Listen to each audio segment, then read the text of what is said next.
6:06. Apologize, took a little longer than normal. And the Champaign Unit 4 School Board is back in session, open session. Which leads us to agenda item number 4, recognitions. Dr. Baker, we'll start with you.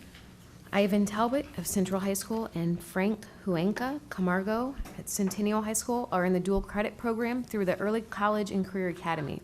They are taking automotive classes at Parkland College and are part of the E3 Spark Plugs team, a team which includes students from around East Central Illinois.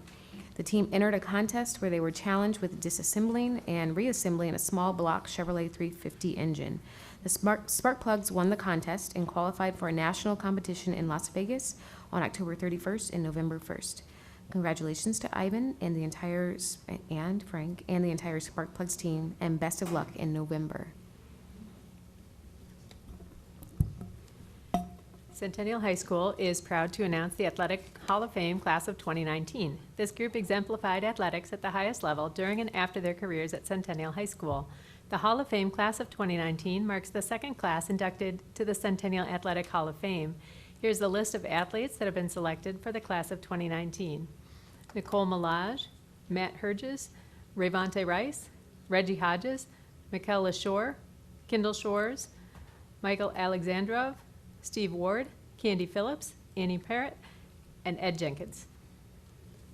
Thank you. And that leads us to agenda item number 5, public comments. There are comment cards on the table over there that you can fill out and submit. We do have a stack here. And in just no particular order, first is Natalie Schneider. There will be a clock on the wall on the screen up here. We ask that you limit your public comments to 3 minutes.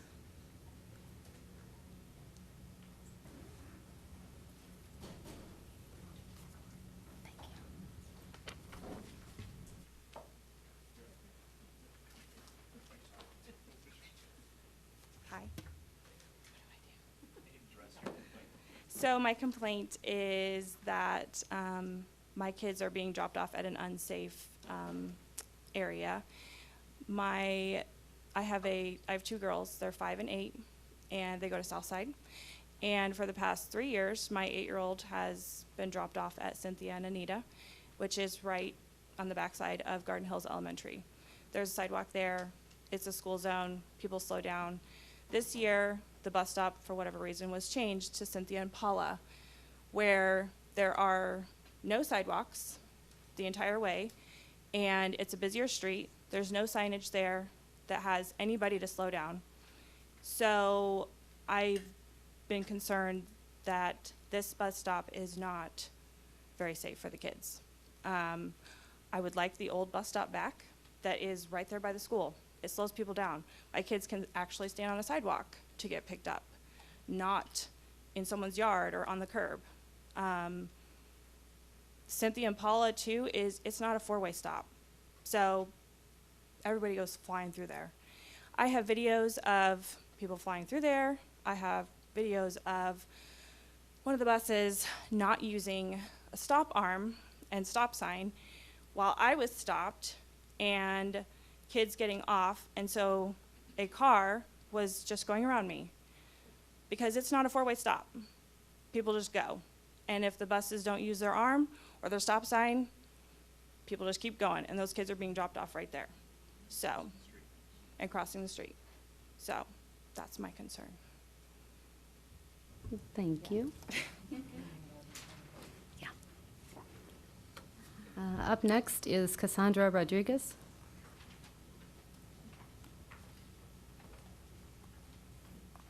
Hello.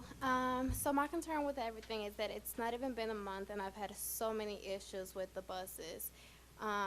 It's been from the point where I have 2 kids being picked up in the morning with 7-8 minutes to each pickup, and it's a 15-minute walk. I told the main place about this, and they're like, "We'll figure it out. We can't do anything about it. We can't change the pickup time, even though the bus drives right in front of the other one, like the other kid."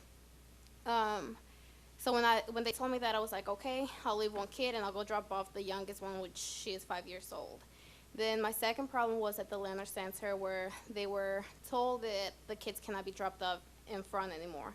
They had to cross a corner. My concern there is that my daughter is 5, my nephew is 6, and it was only them two walking by themselves crossing the street. So I went in, talked to Amy directly. Amy was like, okay, we'll change it where they don't have to cross the street. The next day, I'm sitting outside waiting to see where the bus is dropping my kids off. Well, now they're dropping them off where they have to cross the street 2 times. I record this, take it back to the barn house. I show John, and John is like, oh, I don't understand what's happening. He changed that again.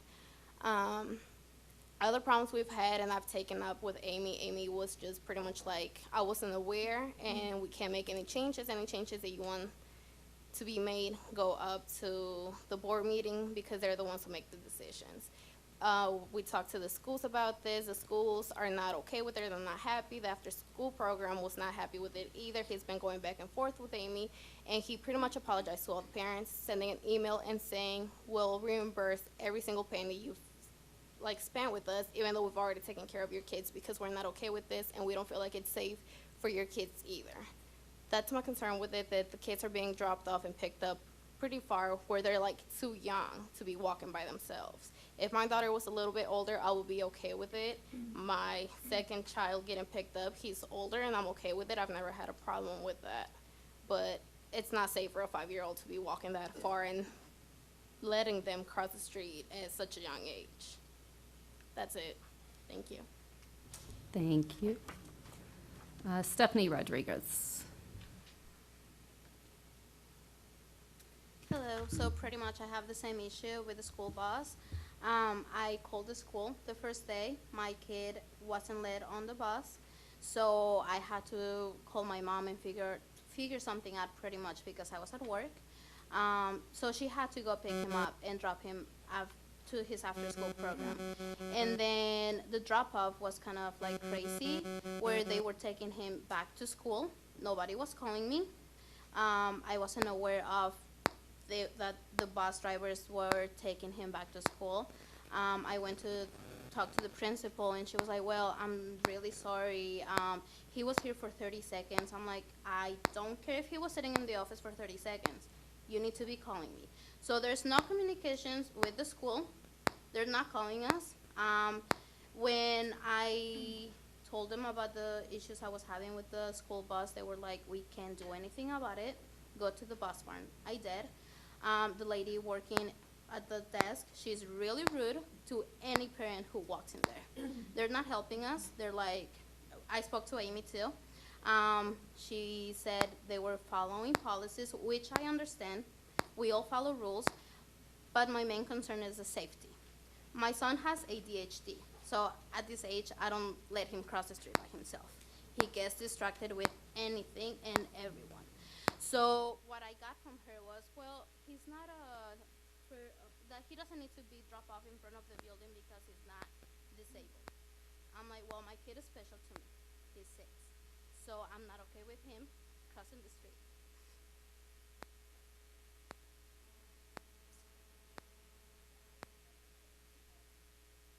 And it's not just me. It's a lot of parents. I've been reading comments on Facebook about kids being dropped off somewhere else to another address. Young kids, 5, 6 years old.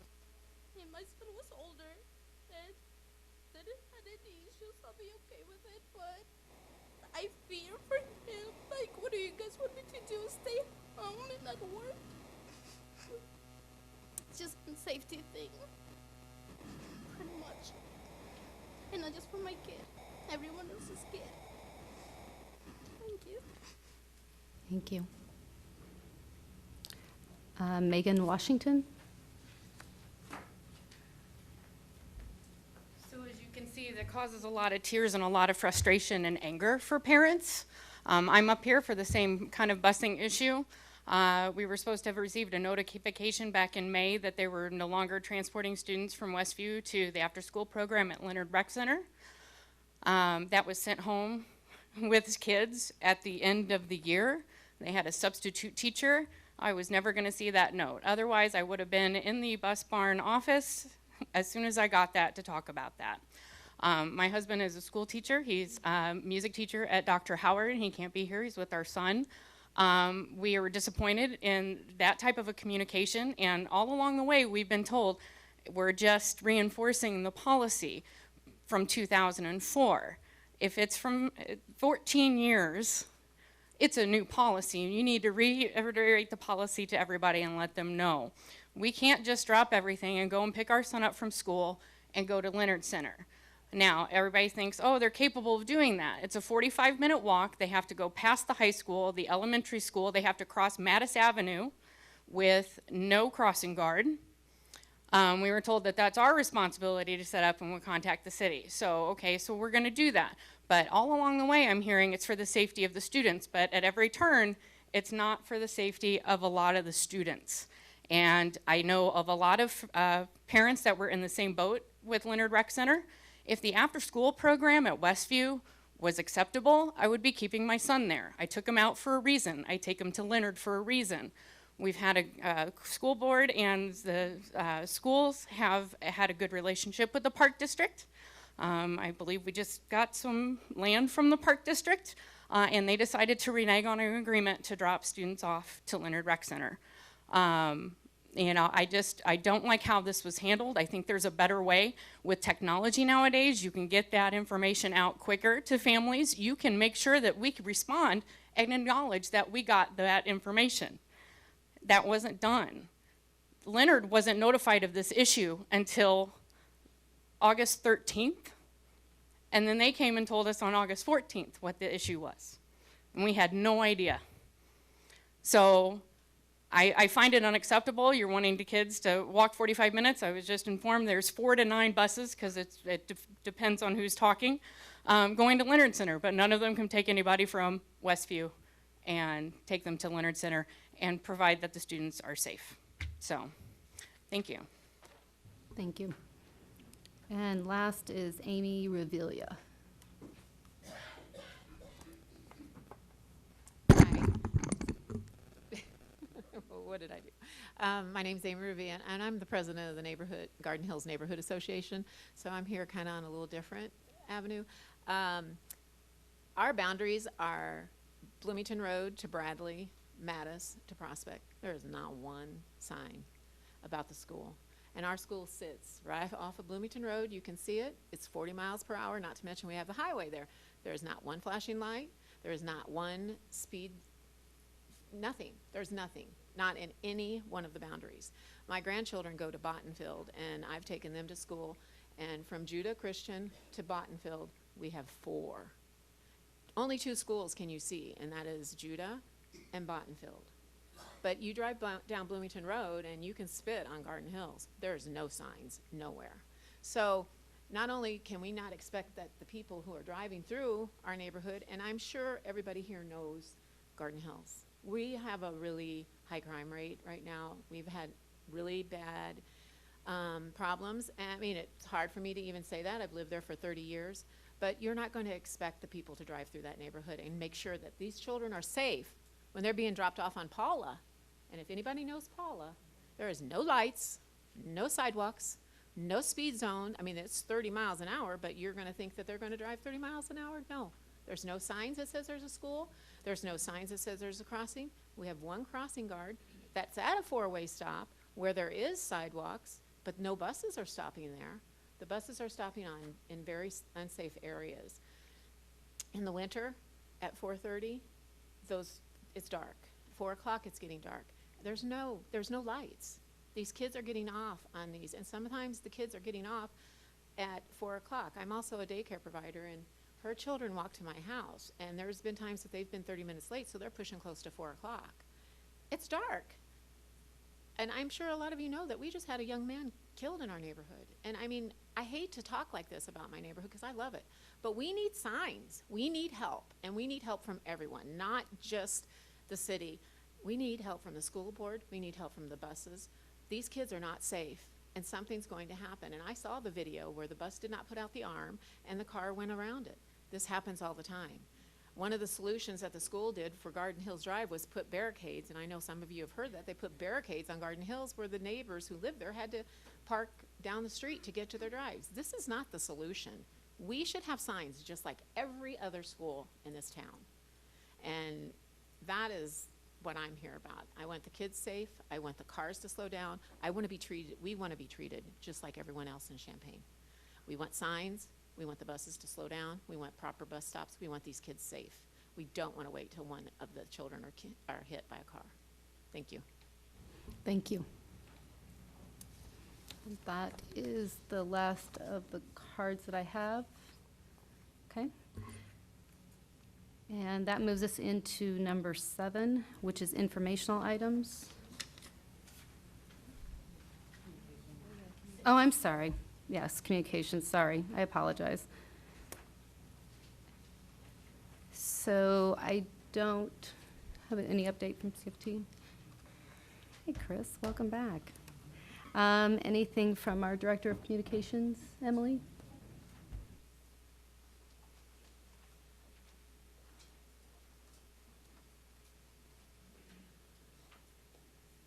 Good evening.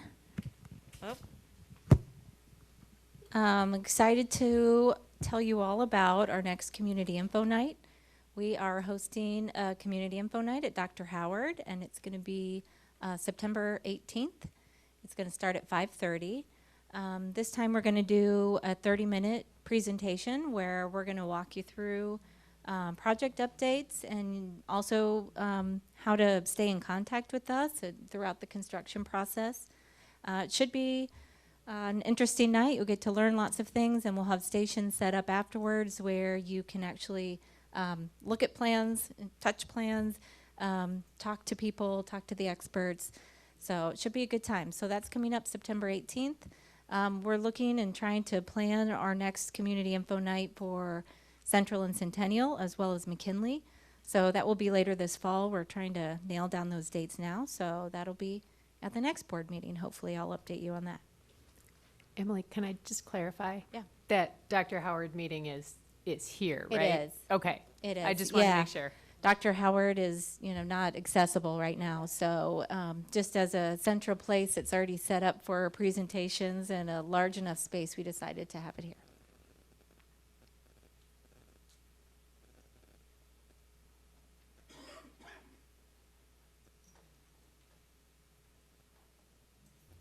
Amy or Chris, can I just jump in during communications? I wanted to make sure there were a lot of people here who don't normally come to meetings, and I wanted to make sure that you all know that we appreciate each and every one of you coming. The standard procedure, unfortunately, isn't a back and forth dialogue with public comment. I just wanted to make sure that you knew that if you left contact information on your contact card, that we can follow back up with each and every one of you who came. I know that it's strange to come and encounter that, and so I just wanted to make sure you knew that. Also, feel free to leave if you have somewhere else to be. It's totally not rude. Can I acknowledge something that I missed acknowledging? Just that we had a lot of bus drivers and monitors here that came because they cared about our issues and stuff, and I wanted to acknowledge the fact that they did that. So, thank you, I appreciate you. Thanks to everyone who came. Sorry for the interruption, guys. I know we're doing tag team chairing here.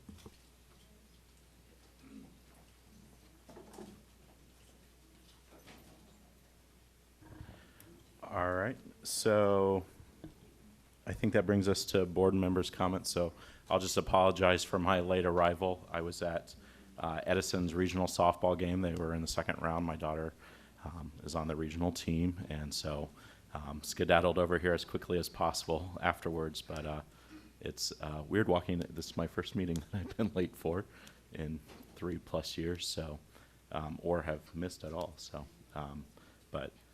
So anyone else with board comment? They did not win. They got 10-run ruled in the 6th, which I would count a victory. It was 10-0. So they played some good defense. Yep, they went a little deeper, but it was a hard-fought game otherwise. So, Dr. Baker? I saw Dr. Baker first. Dr. Baker? All right, I have a few different pieces. One, Kathy, Shannon, and I are sitting in student ambassador interviews currently, so soon there will be someone sitting next to me. Well, several, probably, who knows how we'll split it up, but just wanted to put that on your alerts. I got the chance to attend a few open houses as well. these past few weeks. I was very excited to see Southside's open house. I think all of the staff, our staff, and others within the project themselves they were very accessible. And I'd like to think that you got some really good feedback from a lot of the parents. So excited to see how that project continues and seeing the open dialogue that's happening there. Garden Hills also had their open house, and it was well attended, even though it was about to rain. I know Kathy wanted to make it, but I wanted to tell Beth and her staff they did a really good job trying to open it up to the community as a community school and figure out how to continue to engage their students and parents. Another point, Kathy Shannon and I talked with Dr. Zola. It's been at least a month probably, where we acknowledged that some of our policies are completely outdated and that we need to continue that work.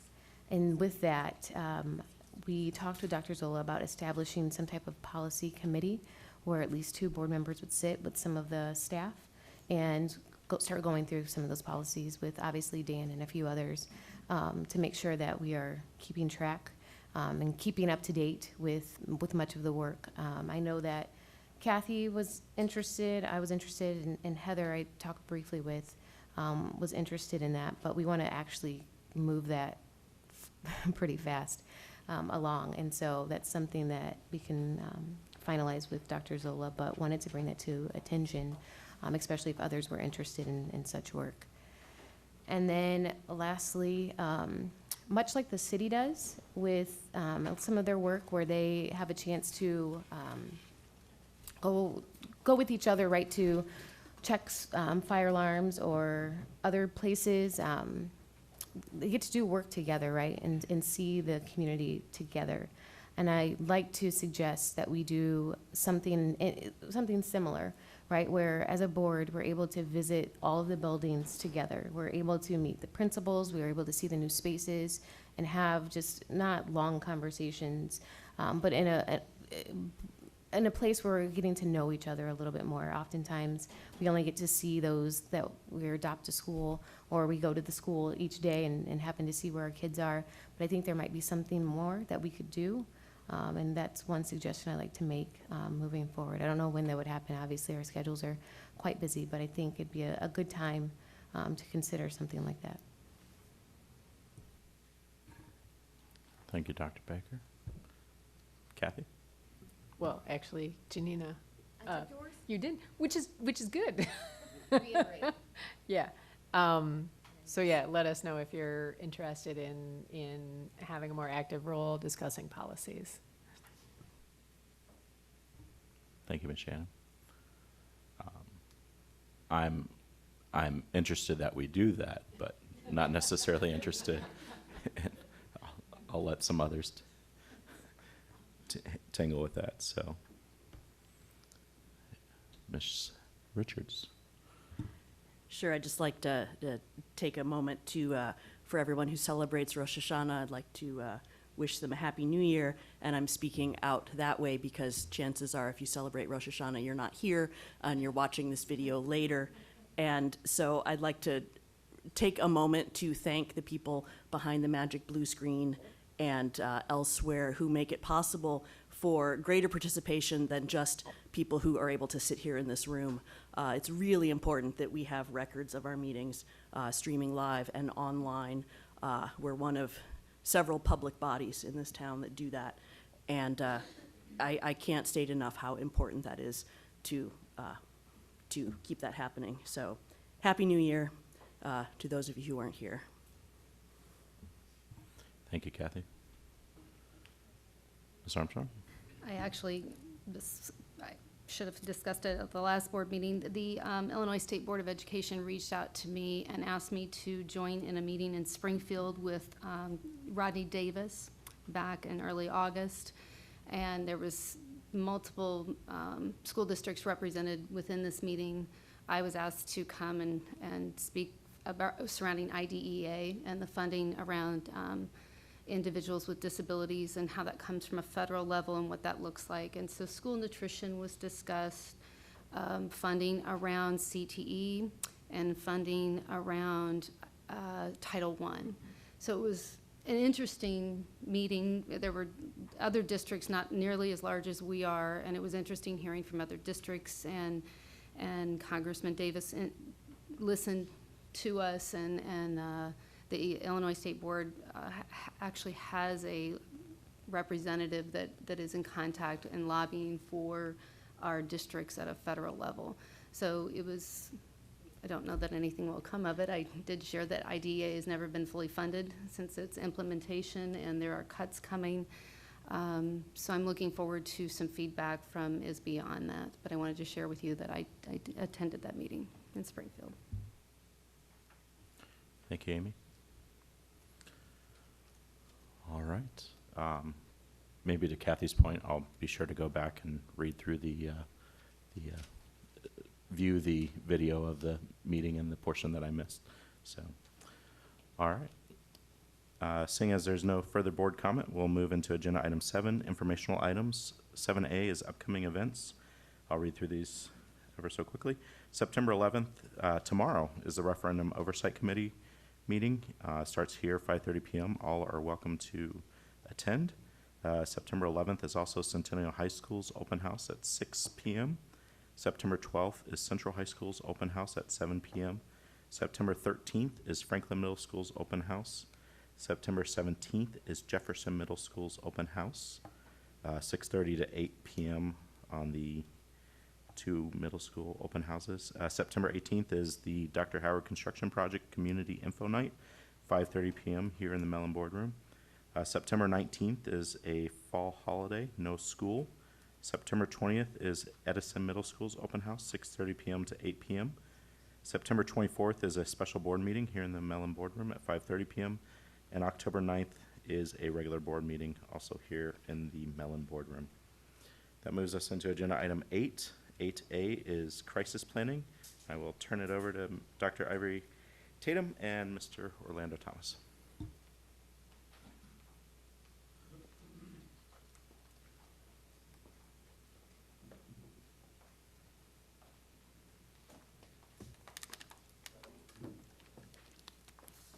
Good evening. Well, it's just the two of us, so. Are we in charge of the clicker? Okay, yeah. Got it. Yeah, just make sure it worked. So on behalf of the Crisis Team Committee that you can see, I know that's small type, but the board members, you guys have had the PowerPoint, so hopefully you've had a chance to preview it. On behalf of our team, I just wanted to thank you for an opportunity to come and share a little bit about the work that we've been doing for the past year. Just to highlight, I'm not going to read all the names, but our team, we had a really good team, consisted of admin from the district level, building level. We had CFT representation from both the elementary and secondary level, CESP representation. We had a couple teachers who joined us whenever the subs came and they were able to get out and come to our meetings. We meet from 2 to 4. And we had a great community voice as part of the committee from Champaign Police Department, as you can see, and Champaign Fire Department. We had at least 1 to 2, sometimes more, representatives from police and fire who sat in with us, and we appreciate that, knowing it's in the middle of the day that they can give up their time to come and be part of our planning committee. So Orlando and I are just going to highlight, since you've had a chance to kind of go through the PowerPoint. Stop us if you have questions as we go along. So I'm just going to kind of highlight the work, and I have a couple visuals too, so I'll pass those around when we come to it. So the goals of the committee, Dr. Zola and the board kind of charged us with looking at our crisis plans and our implementation procedures for crisis in light of some of the things that have been happening in our country, unfortunately. We took this charge very seriously, and the committee really did, kind of roll up our sleeves and get in and do some really hard work around revising our crisis plans. I don't know if you remember it was prior to my being here, but our first version of the crisis plan was, how thick, Orlando, maybe? 200. This is the plan now. So we have really condensed. We took out a lot of extra verbiage. We made it about the important things that needed to happen for students and teachers, and just made it more streamlined, more comprehensive, so a teacher picking up this plan knows exactly what they're supposed to do, and they're not flipping through 200 pages of a binder. We were also charged with coming up with a 3-year ALICE implementation plan. Orlando's going to talk a little bit more about ALICE. You guys have heard about ALICE. Our chief of police, who we meet with quarterly, we've had a lot of discussions with him about the fact that he wanted to see us more out in front with our drills and our intruder drills, and we're one of the few districts left in our area that we don't drill with students, and that's the decision, you know, that we've made as a district. But our chief really did also charge us with coming up with a plan where we are including students at some point in those drills, so we'll talk about that later. And then developing a full reunification plan. So those were our goals for the year for 17-18. So some of the highlights. So the crisis team meeting meets once each semester. We have our first meeting coming up here. I already kind of talked about how we really did condense our plan. We updated our information around our crisis kits. We have an inventory for our kits. We kind of painstakingly went through what belongs in the kit. We talked about staging the kits, like having a kit at your evacuation site, having a kit on the building site and what you do with it. We talked about streamlining language around lockdowns, soft versus hard. I'll talk to you about that on the next slide. We updated our ALICE language. Previously, we had ALICE language in the plan, but it wasn't throughout the plan. So right now, the ALICE language is just living throughout our plan, and at every point where it's reasonable for it to be there. We updated our evacuation guide system, where we really spent a lot of time talking about evacuating versus reunifying and making sure schools understood what was involved in the evacuation process. And then our crisis guide was a huge highlight. So I'm going to kind of, Tammy just kind of walked away, but this is what, I was going to hand this to her. I'll give it to Orlando. This is the actual classroom crisis guide. And those, as you see them come around, we created one of those for every single classroom in the district. So now a teacher, when they're in the middle of a crisis, whether it's a tornado or some kind of weather crisis or a chemical spill, you know, where we've been told to evacuate, they can go to that guide, pull it off the hook, off the wall, and look at what they're supposed to do step by step. So much more streamlined. So that was kind of a highlight of our work as well. One other highlight, I think, is language. In our previous plan, we had a lot of language around what people were supposed to do. We used words like code red, lockdown, shelter in place. And you know, when an administrator comes over the intercom with that language, teachers would say, what does shelter in place mean? What do I do if it says code red? So we just got rid of all of that. And we made it very simple, and our police officers really helped us with this, differentiating between the two of these. So we made it soft lockdown, hard lockdown, and that's it. So a soft lockdown, as you can see at the top, applies to community incidents, medical emergencies, escalated situations in the building. So the students are still free to move about the school. School can still happen, but there's specific procedures as to how you get in and out. So CPD, you know, we rely on them to let us know when something's going on in the community, because of course we wouldn't know that. And they've been really good about letting us know if something is happening, and they will say, we need you to go on a soft lockdown, and we'll let you know when whatever we're doing in the neighborhood is done. Some medical emergency examples are things like a seizure. You know, we might have a student or an adult have a seizure in a space where other students are around, so we would, you know, kind of have a soft lockdown where where that class or those students, or if we were bringing an ambulance in for an asthma attack, that kind of thing. And then hard lockdown. Those are situations where an immediate danger or threat exists, where restricted movement of anybody at that point is necessary. So this is really our intruder drills, and where we're not letting anyone in the building unless it's an emergency responder. So that's kind of how we differentiate it between the two. We thought that would be a lot easier for teachers and staff. Did I see a hand? No. Okay. Alice implementation plan. Did you have no? Just scratching. It's okay. You can scratch. Orlando will share some dates around our for our Alice kind of overviews, I guess we called them, and those were facilitated by Champaign police staff. We had a trainer who came out. We were able to hold about 50 people in a space, and we had several of those, so Orlando's going to share that.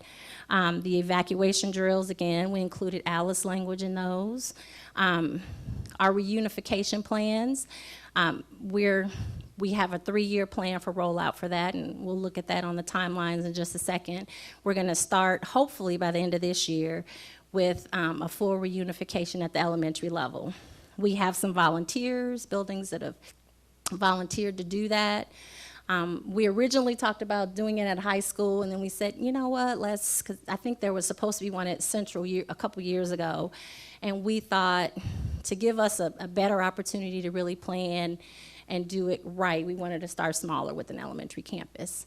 The crisis team overview, district and campus level, so Orlando and I have already done an overview with our building and district administration. That'll be the plan every year. So every year we will review or update any changes to the crisis plan with all district administrators. We did that in July. And then Orlando and I had campus level, leveled kind of sessions. We originally were going to go to each campus, but then we did all the elementary folks together and then the secondary administrative teams together. So we've done that.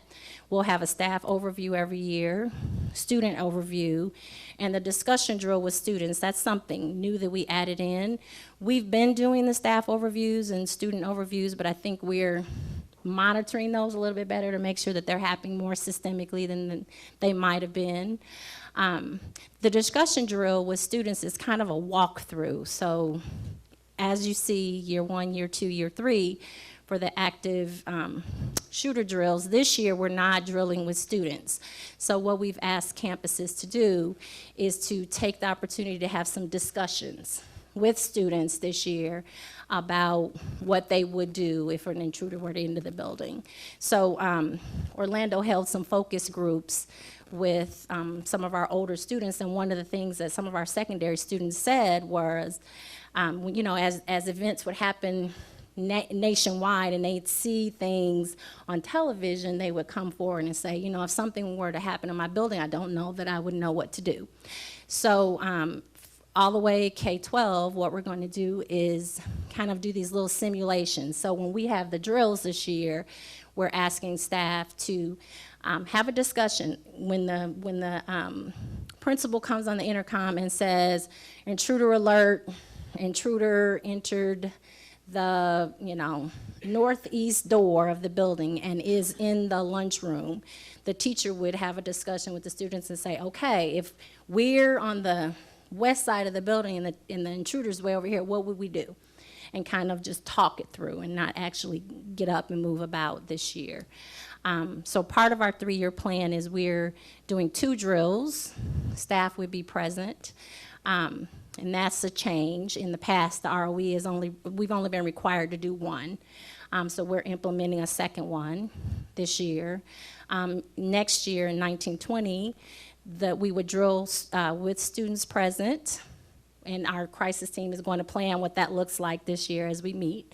1 drill would be announced and 1 drill unannounced. So of course, when we said that to all the administrators, nobody wants unannounced drills, but when you think about when something might happen in a real life situation, right? You're not going to be able to plan whether it's at lunch or breakfast or recess or during an assembly.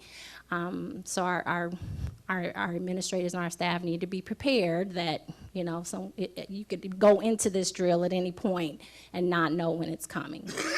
And then in year 2, we'll have 2 drills with students present, and both of those drills will be unannounced. And again, these will be done with our SROs, CPD representation for all 3 years. Questions? Okay. I'm not going to walk through the whole of these kind of timelines for 18-19. I'm just going to highlight a couple things that we've kind of already talked about. So we're in year 1, which that's this year. So I just wanted to highlight the reunification plan, so third down. Again, by the end of the year, we want to have a full reunification practice with an elementary campus. And then toward the bottom, discussion drill with students, that's something new. That's kind of that walkthrough that I talked about. And then evacuation is the last one. We're strongly recommending this year that campuses walk to their evacuation site, maybe during PE, during a recess time or a lunch time. What's been happening is we've had these evacuation sites designated for many, many years, but you know, a lot of our schools, the evacuation site might be a church. And we know, you know, sometimes the church leadership may come and go. Yes, they had an agreement for us to be there, but maybe they have a new pastor who didn't know we were coming. So all of our administrators have been encouraged to reach out to your site and then just take a little walking field trip. You don't have to go in, you know, just so teachers know, hey, you're supposed to go to First Christian, and they know how to get there in the event they really had to evacuate until we start doing these drills with students. So that's 18-19. 19-20, the change is second row down, we would be doing a full reunification with the middle school campus. And again, at the bottom, you can see our 1 unannounced drill and our 1 announced drill. And then a full evacuation practice where we actually go over to our site and take attendance, and they actually take the school over and do a little practice run of making sure that everybody got there. So that's 19-20. And then 2021, same little highlights. I just wanted to show second down that by 2021 we'll be choosing to do a reunification practice with the high school campus. We don't know which one yet. And this would be our year further down under active shooters that we would do the 2 unannounced drills, 1 in the fall and 1 in the spring with students present. So questions? I'm going to turn it over to Orlando to talk a little bit more about the ALICE information. But questions about the work of the crisis team and Chris? So are you having a drill at 1 announced and 1 unannounced at each and every campus? Yes. Okay. Yep. So this year we're doing 2 announced drills at each and every campus, and then, yeah, every single campus. Good question. Just want to make sure the reunification plan, that is like once the students go off site and then they come back and then we take attendance in it, is that? So reunification, Orlando's going to go into that. We went and saw a really good reunification at Redbird Arena. Reunification is we leave and we don't come back. We take all the kids over there. Gotcha. Like say there was a tornado, right? And half of Southside got knocked down and we needed to move everyone. And reunifying is, we have a team district-wide that responds. We all go to our reunification site, which Orlando's gonna be sharing that. And we have kind of all hands on deck district-wide, administrators, social workers, counselors. So we go there and the kids all come and we have a plan for what we do with them while they're there. We might have to feed them and give bathroom breaks and notify families and good question. Ms. Richards? Oh. We're going to go to Kathy Shannon first. So you might go into this in your next part. Obviously this is very, This is a very touchy subject. Can you tell me what a drill looks like, particularly in an elementary school? Sure. For the students? Yep. So, are you talking about that?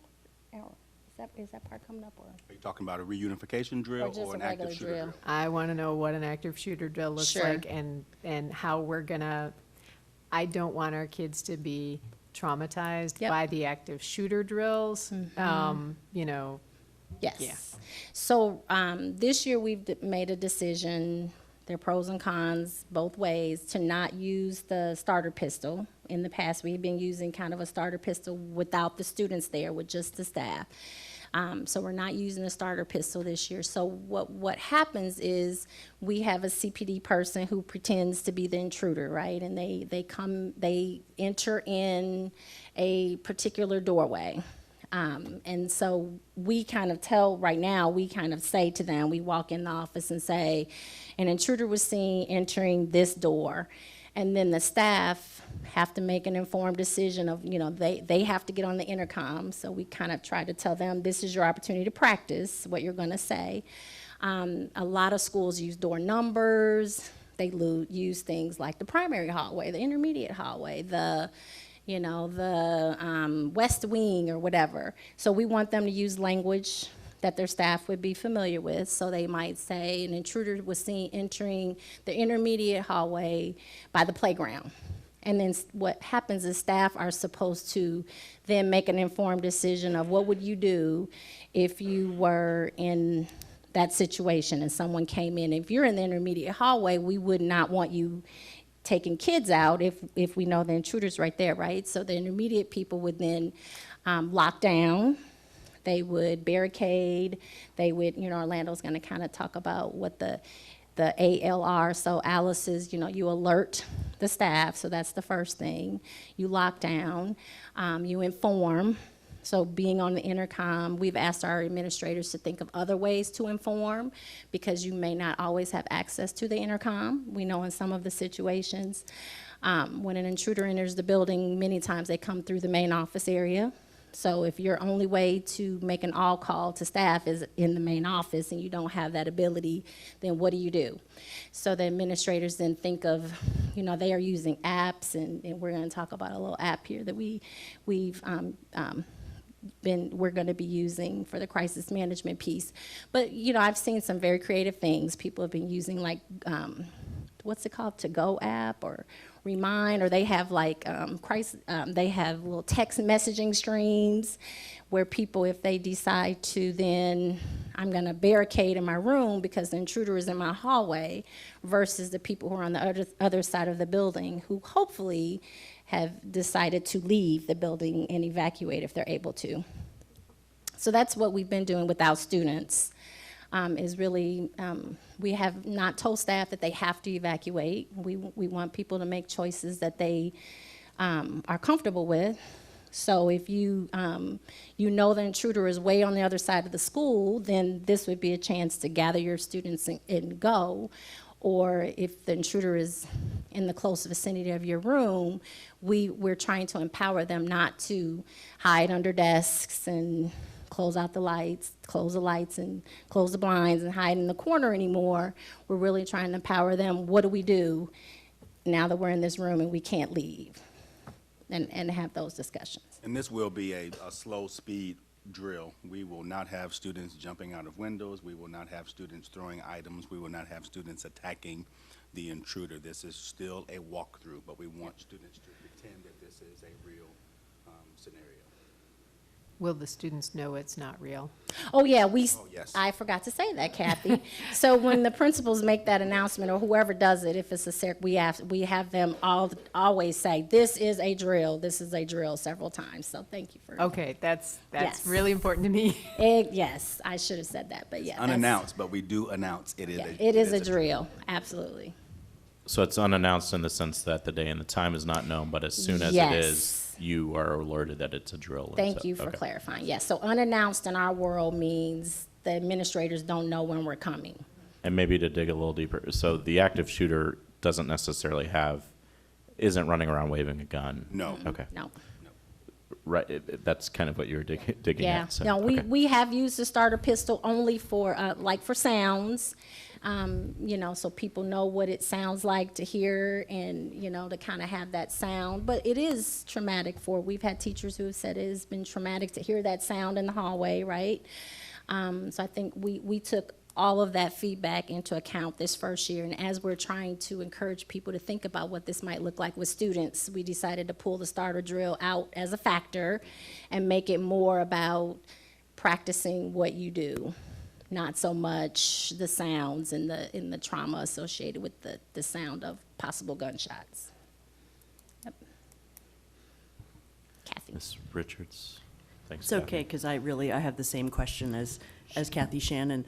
I'm still, and I've expressed this to you before, I'm deeply concerned about doing active shooter drills with in elementary buildings with students present. Because in all of the descriptions that I've heard, it was still about empowering staff with knowledge about what to do, what decisions to make, where to go. Nowhere in there did I hear that this was practice for the students, or that elementary staff have been asking for students to be present to help in this drill. I appreciate hearing that secondary students have said, we want to be a part of this, because I have the same reservations, honestly, about doing it with students of any age, but I have to respect that if, you know, students are paying attention to the news and that they do, there is that element of I should know what to do. So Sure. I'm really separating out elementary in my head. And while I think the world of our police department, and I want them involved at every step of the way, I think that the schools may have more expertise about children on their side. And I am, yeah. Even the trauma of without the sound of even traumatizing teachers is an issue, but telling the students that we're practicing, you know, because there's a bad guy in the building, and yeah, I have concerns, so I don't want to do the work of the crisis committee for them, because obviously you've all spent much more time and you know much more, but I want every step of the way to be asking, why do the kids need to be here? Why do we need to put them through this? Because a tornado drill or a fire drill, there's one thing that happens and you either get out or you drop and roll, or you go where there are no windows. Like that, a kid can practice, but a decision-making tree, even though it's 6 pages, you know, that's an adult making decisions, and yeah, so. Well, and I think, as Orlando said, it's all about slow pacing, right? We're not trying to have people racing through the buildings. And that definitely helps. Yes. And having conversation as you go along the way. I know one of the ALICE presenters, I've been through several of the ALICE trainings, and they always say, you know, we've been doing 2-3 fire drills for the last, 50 years, and when was the last time that you heard of a student getting hurt during a fire? Because the kids all know what to do, right? They know when that fire drill goes off, you can ask a 6-year-old. They know what they're supposed to do when it's time, when they hear the fire drill. And we want them to be that empowered in this situation as well. It is scary, but I think it is all about empowering our teachers, right? Because the students are going to follow the teachers and do whatever the teachers are telling them to do. And that's what happens in a fire drill, is the kids learn, I'm quiet, I'm watching the teacher, I'm following the adults, I'm getting in line, and I'm moving quickly. And I think we want to get it to be that rote in these situations too. The students are always going to look to their teachers for guidance, and we want them following whatever their teachers are telling them to do too. So yeah. So yeah. I know you all want the best for the kids too. So I wanted to put that out there, and I wanted to give a shout out too to all the administrators in the 80s who thought it was really important for my class twice a year to prepare for a nuclear holocaust by getting and sitting under our desks. Yep. And I'm not really sure. I remember those days. What rote thing that did, but it sure as hell made me scared of nuclear holocaust. Yeah. So just putting that out No, we there. appreciate that. And we've had many discussions even on our committee because, around that. So whatever plan we come up with this year to involve the students, we have a lot of voices at the table who are asking the exact same questions that you are. So Thank you, Kathy. Ms. Vasquez. Sorry I- about that. I didn't mean She- to eyeball you. I know, she said it, and then I called on her before Shannon, but I had to skip Shannon, so We're I'm messy. trying to, I know. We're messy up here. I'm wondering if there's a communication plan after the fact to communicate with parents? Yes, so If it will come, and my second question would be, will it come from the school or potentially Mm-hmm. from the individual teachers? Because I know we pay different attention to different emails, Yep. especially at the elementary school level. So we have a district, we do this right now. I mean, we work with Emily and her team. Anytime we have most often, sometimes even with soft lockdowns, but definitely hard lockdowns where we have a template, and sometimes these things happen, and we might have 20 minutes before it's time for the kids to go home to get something out. So we never want students to go home and parents not know that there was a lockdown. So we usually, between Emily, Orlando's administrative assistant Jeannie, we get something out and we get it out quickly. Sometimes we have to go back the next day and include more information as we get information from CPD. So that's already happening. With the reunification, that's one of the reasons we want to start small and practice with elementary, because there are a lot of communication pieces, like who addresses the media and who informs families of, if they have a student that might have been hurt in real life, right? And so those are all things that we want to practice with our communications team, with the district administrators. So yes, that's definitely something that we're including. I guess my perspective is during the drill, Oh. so that if to reinforce to the parent that this happened, and if the student were to mention it, there's an Yes, informed we send a parent. note home. Okay. Yes, so they know that there was a drill that day. Great, so that Yes, the there's a kids, the note that parents can goes know to home. raise the question. Absolutely. So there's a note that goes home and says, hey, there was a lockdown drill at your printed school. note? Yep, usually a printed note, and then we use Messenger. That's easier. Also, yep. So we have some parents that don't, check, so we do both. Sometimes we just don't get what's in the backpack. Backpack. Sorry. Yep, that's okay. I'm gonna let Orlando keep going though, because so if, Another Dr. question? Baker. another Thank you, question, Heather. Dr. Baker. I like that there's 7 people on the board because I think you get different voices, and one is that I would like for my child and others to be prepared. So I don't see, while there could be potentially negatives, I do see a bunch of positives to them being trained Sure. and prepared. I think hearing from my own 6th grader that he couldn't go to the bathroom because he thought he just couldn't go to the bathroom over the intercom. He didn't understand what that meant. And having the communication that Edison did provide to parents, I think helped, and I think gives us the language to have. But also I like that you're emphasizing it with children, because I think that's an important piece. And I think if you've heard from other things that have happened, other unfortunate events that have happened, most of those have said if they were prepared, they would have known and been empowered on what to do. So I do want to emphasize that we don't all agree necessarily on the methods, but I think that we can agree that preparation is key. I do want to also ask, with that point being said, sometimes I know that there are things that that happen in the schools, and parents are allowed to take their children out if they know about the ALICE training in advance. Is that something that they could do? We haven't really talked about an opt-out, but we're discussing it as part of the crisis team plan. Like, if this first year that we include students, do we provide like an opt-out opportunity or not? So we are going to discuss that. Yep. Thank you, Janina. Ms. Armstrong? Just a quick, so for students that don't line up and don't follow rules. Absolutely. That can't hear, they Yep. can't walk, Yep. so I assume that these drills actually will point out the children that won't be quiet. Absolutely. Or like if there's somebody in a wheelchair that has to be picked up and taken out, like what's the plan for that? And so we've talked to our administrators about that. And there's enough support within the building. Okay, great, Yep. thank you. And that's another reason why I think, right now, this year, we don't have to worry about that. But when we do have to actually drill with students, what would, if you've got 2 TAs, but you've got 3 students in wheelchairs, what is the plan? If you needed to evacuate quickly, so. So this year, we did allot time during August for campuses to walk through with staff, to take as much time as necessary to make sure that at that particular building, they took into consideration all of the things that were just mentioned. I do want to add there is new legislation on the table right now that may mandate that students be present for all active shooter drills. As Jennifer mentioned, we're one of the last districts to have our students present. That's been a conscious choice based on feedback that we've heard. And we've heard here as well that there's just concern. The reality is, if it happens, it's going to happen at the most inopportune time, and kids won't have the opportunity to opt out. So we will certainly keep the board abreast if that legislation does pass. That's something that we will have to certainly fast forward our plan, which would be to have students present next year, to have students present this year. As we think about having students present, what I will discuss is the discussion drill overview.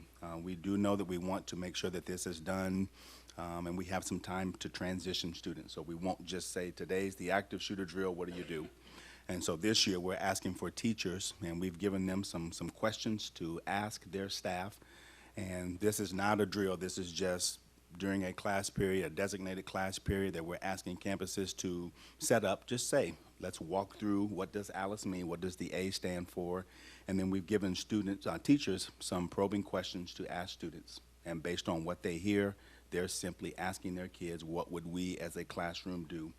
As Dr. Ivory Tatum stated, it will be the adult leading that group of 25 to 30 students. And so we want to make sure that our staff are comfortable with the approach, that they understand the language, and they understand that they are going to be asked to make a decision for 25 or 30 students. So we want to make sure that all parties have that information. So this is the A, which is the alert. A couple of questions to ask students. What did they hear over the PA system? What are some strategies that we can use to remain calm? And that starts with the adults. The L is the lockdown. Once you hear that information, is the active shooter close to our classroom?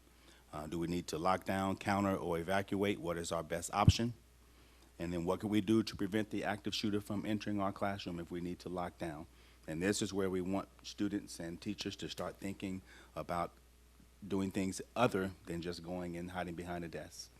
This is where we are barricading the door, putting desks in front, using belts to tie the door, whatever means necessary. The I is the inform, making sure that the adults continue to listen. That active shooter may be moving throughout the building. Staff members that see or know that may be giving updated information. So making sure that students know, where's your classroom located in proximity to the main office? Do you really know your directions? If they say the shooter is moving east and your classroom is on the west side, do you understand that from a proximity standpoint? And the encounter, which is probably the most challenging aspect of ALICE, and this is if that active shooter is right outside of your classroom, what might you do to increase your chances of survival? And sometimes that might be counter. So asking the adults, what might we throw to distract the shooter, and worst case scenario, what might we do, who might be best to possibly charge this person to try to unarm that person with a possible weapon. And the last piece, probably the most effective, and what we want people to do is to get out. So based on that information, as Jennifer said, if that shooter is on the east side of the building and your classroom is on the west, there shouldn't be any hesitation. You are grabbing your kids and you're exiting through the nearest exit. So questions about the walkthrough drill with our students. Okay, Jennifer also mentioned the 4-hour overviews. So last year, we held 4 of these 4-hour sessions. Once again, we had staff members that were not comfortable with the approach. And so these 4-hour overviews are fantastic. There is a trained ALICE facilitators. Champaign Police Department has 8 officers and are training 4 more that are ALICE trainers.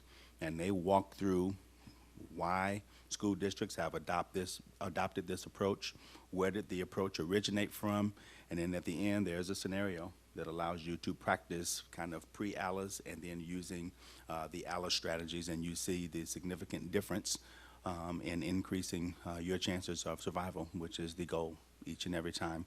These trainings this year are for staff. Next year, these trainings will be open to community members and students. So if a student wants to go through a 4-hour overview and do the scenario, and once again, this is optional, not a mandate. This is open this year to board members, and so if you have additional questions or you want to see this approach or hear from one of our resident experts, these will be great to attend. They're all being held at the same location, which is straight out Washington at the ILEAS building. We're holding it here because they have all of the equipment that they would need as opposed to transporting that to different sites in the district, so it'll all be held at one site. Questions about the overviews? All right, Dr. Ivey-Taylor mentioned the reunification plans. So I do want to offer some clarification. Each school has an evacuation site, which is probably close in proximity to the school. Depending on the crisis, that evacuation site may not be safe, and a school would then have to go to the reunification site, which means we will bus students from the evacuation site to a district reunification site. That district reunification site will be the State Farm Center. So last year, we took members from our crisis team, went to ISU. They did a full reunification of one of their high schools. They had all hands on deck, and it took the full day for them to get the students in, have parents come, check in. They had stations set up, they fed the kids, and then they had their checkout procedures. So once a parent checked the kid out, they went through the checkpoints, they checked the kid out, and they were done for the day. But that took a full day. And so we will certainly start off small, do this with one of our elementary campuses. The campus that we decide to use will be a part of that plan, meaning they will walk to State Farm with us to walk through so that they can have eyes on things that we may not notice, things that they might feel will be best for their students, and certainly put a plan in place that will be effective as we think about doing this in the spring. We will invite all administrators to observe this drill because while we're practicing with a campus, once the crisis happens, it could be the campus that is last on our list to practice. So we will invite administrators to be present so that they can observe the drill. Questions about reunification plans? So this is something we don't have to recreate. The drill at ISU was fantastic. They gave us a packet that thinks about all of the possible questions that you can ask. They had fire, they had police, they had central office staff, first responders. It was done really, really well. So we've got a great model as we think about doing a full reunification drill in our district. Part of our discussion at the crisis team was centered around how do we continue to get information to a bus driver who's driving to a school that might be on lockdown? How do we get information to a staff member that's in a portable where the PA system does not work? We researched lots of options and found Raptor. Raptor is a crisis management company, and they are in 22,000 schools throughout the nation, rated as one of the best. What they provide offers 4 things that we thought could support our plan. Number one, it helps with your drill management. So all of the drills that are required and then the ones that we've added as a district can all be held on one database. And so if Dr. Taylor wants to know when Central has their drill scheduled, she will be able to look at one electronic document, see when it's scheduled. There's opportunities for campus to put in notes if the drill went really well, why did it go well? If there are opportunities for improvement, they can share that, and that can be seen by all parties, central office staff, administrators that supervise those campuses. Board members could also have access if you want to see when all the drills are. Another piece is active incident management. And so we are right now finishing up that process where administrators will be an incident commander, meaning they have the opportunity to initiate a drill. They hit an app and they say it's a hard lockdown. Staff members with smartphones would get an alert stating that there is a lockdown. The part that we like is that there is an opportunity for individual teachers. It downloads all of the students from your SIS system, and it does that on a nightly basis. So if a student's schedule changes on Thursday, on Friday, that student will show up in the new teacher's roster, not the old teacher's roster. It allows teachers to state which students you have with you and what is the status of that student. Are they okay? Are they injured? If someone else has that student, that person can type that student's name in, and so it's an accountability measure so that we, as incident commanders, the administrators, would know where every student is at and if they're accounted for. This is also used for when we do our reunification drill. There's a wonderful app that allows that check-in person to check in the adult, an opportunity for them to sign on either a phone or a tablet who's picking the student up. And then once we hit that, student is picked up, everyone who's on that student's information list would get a text saying that Johnny is okay, they've been picked up by grandma, he's on his way home. And then the last piece that we wanted to discuss here with the board tonight is a visitor management option that allows schools an opportunity to know when a person might be entering the school that is a registered sex offender.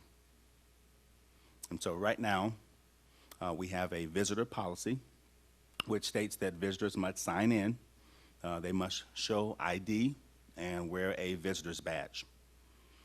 What Raptor provides is that when they show the ID, Raptor has, and we've already purchased everything for all the campuses, their ID would be scanned, and that ID, once it's scanned, is scanning all 50 states. If this person is a registered sex offender, we would get an alert and then have an opportunity to certainly have a conversation with that person. That would be the role of an administrator, not the person checking that, that individual in. And we've had discussions with this at the building level. There are pros and cons to doing it. Are we at the level where we want that level of insight regarding who someone is and their background? And so we want to bring that here to the board for discussion. And so we do have the visitor management is the piece that we're discussing. We do have the crisis management component that's moving forward, and we have the drill manager where we can house and see all of our drills from campuses. So we did want to open it up for questions and conversations from the board around the visitor management component, where that individual's ID would be scanned, and it only runs a background check in all 50 states just for registered sex offenders. You only have to do it once. One time, yep. It also would allow us, there are lots of options. So if we have a parent who's been unruly and they have been banned from one of our campuses, we can set up an alert that that person, if they go to another campus, would show up as banned as well.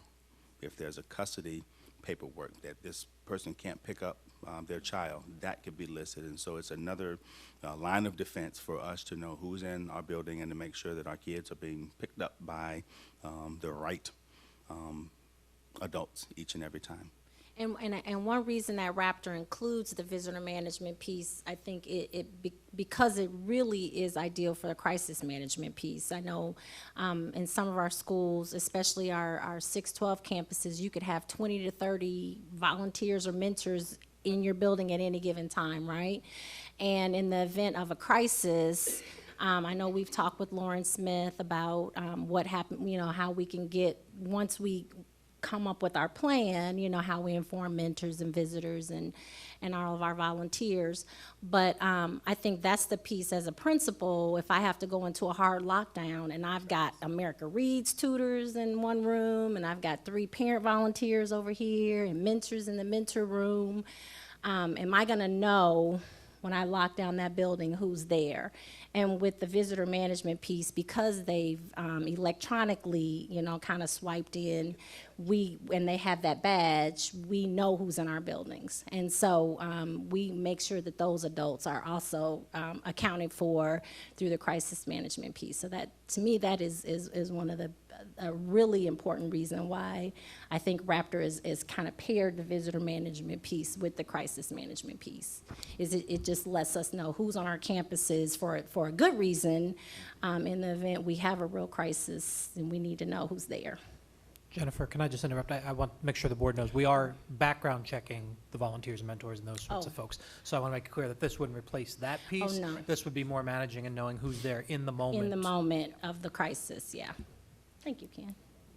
And we can set this up and not scan the IDs. We can still run the badges and know who's on our campus. The background check is an option that we can either click on to have it happen or not. Or not happening.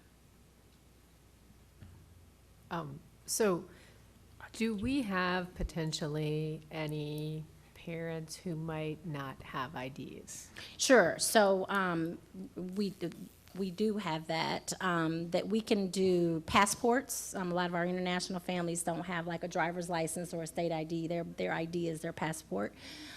Some of our Hispanic families have Mexican consulate IDs that, you know, Raptor has the ability to kind of look at all those pieces as well.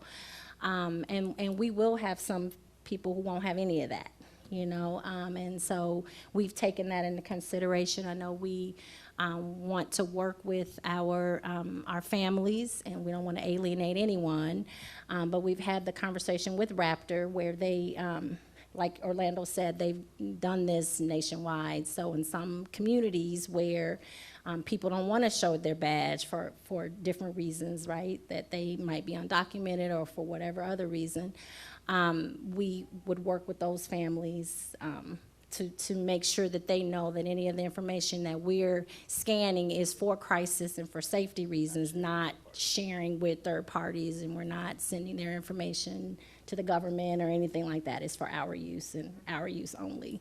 So there would be a big communication piece.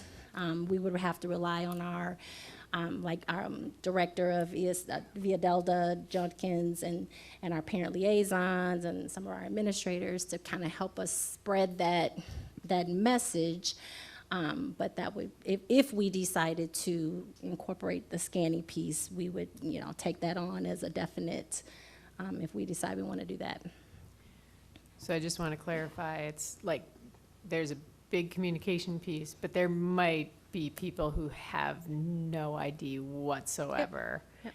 And if we turn it on, those people would not be able to come into the school. Is that correct? No, I think if there are families that we know, Okay. and they, you know, right now, we are asking people to show, as part of our policy, they have to show, they're supposed to be showing identification, and Okay. that's a piece that's been in our policy for, you know, several years. But if someone doesn't have an ID, we don't say to a parent, you can't come Gotcha. for fifth grade promotion. Right. But if the principal or the administrators know who that parent is, you know, we work with them. Okay, all right, thank you. Yep. Just want to ask, would Raptors be used with the current system that's in place, the sign in, the sign out? Because I'm thinking if we just use the scan, how do we know when they've left the building? No, Then, it would like, is there a replace, second- it would replace the current visitors log, so they Okay, get so a, then how would we know that they left the building? The If we- ask is that they come back in. they're supposed to come back in. And check out. If Okay. not, Raptor does, you can set a time so that Raptor checks out each person that was in your building if they don't Gotcha. come back and check out. Okay. So by the end of the day, if you know, if a secretary were to run a printout and they can see 3 people never came back, then they would be able to go in and exit those people. Because part of our policy also is they're supposed to check in, but you can see right after the highlight, when leaving the school, visitors are supposed to return to let us know that they're Badges, yeah. leaving too. And you're right, sometimes that doesn't happen. So that would Okay. be something that we would work with our office staff to make sure they're articulating that too. Because and Raptor provides the badges for us, so there would be no cost for us. They give us all the badges. They print out on like a nice little electronic device, and they would provide replacement badges, you know, as the year would go on. Thank you. Ms. Vasquez? Assuming we were to go to Raptor, do you imagine doing some special training with the staff that would encounter someone who is being told they need to scan an Absolutely. ID? And what do you imagine that would look like? Because it certainly puts a different kind of onus on the front desk staff and those who welcome our guests to our Yeah, schools. So we met with administrators during our retreat in July, and then in August, we brought all of those. Each campus was able to designate the person that would be scanning, and we brought them in to get their feedback, and then there would be extensive training for them. There would be some policies and procedures around if we moved through with the scanning, and they encountered someone who was a registered sex offender, what would that look like? What would their role be?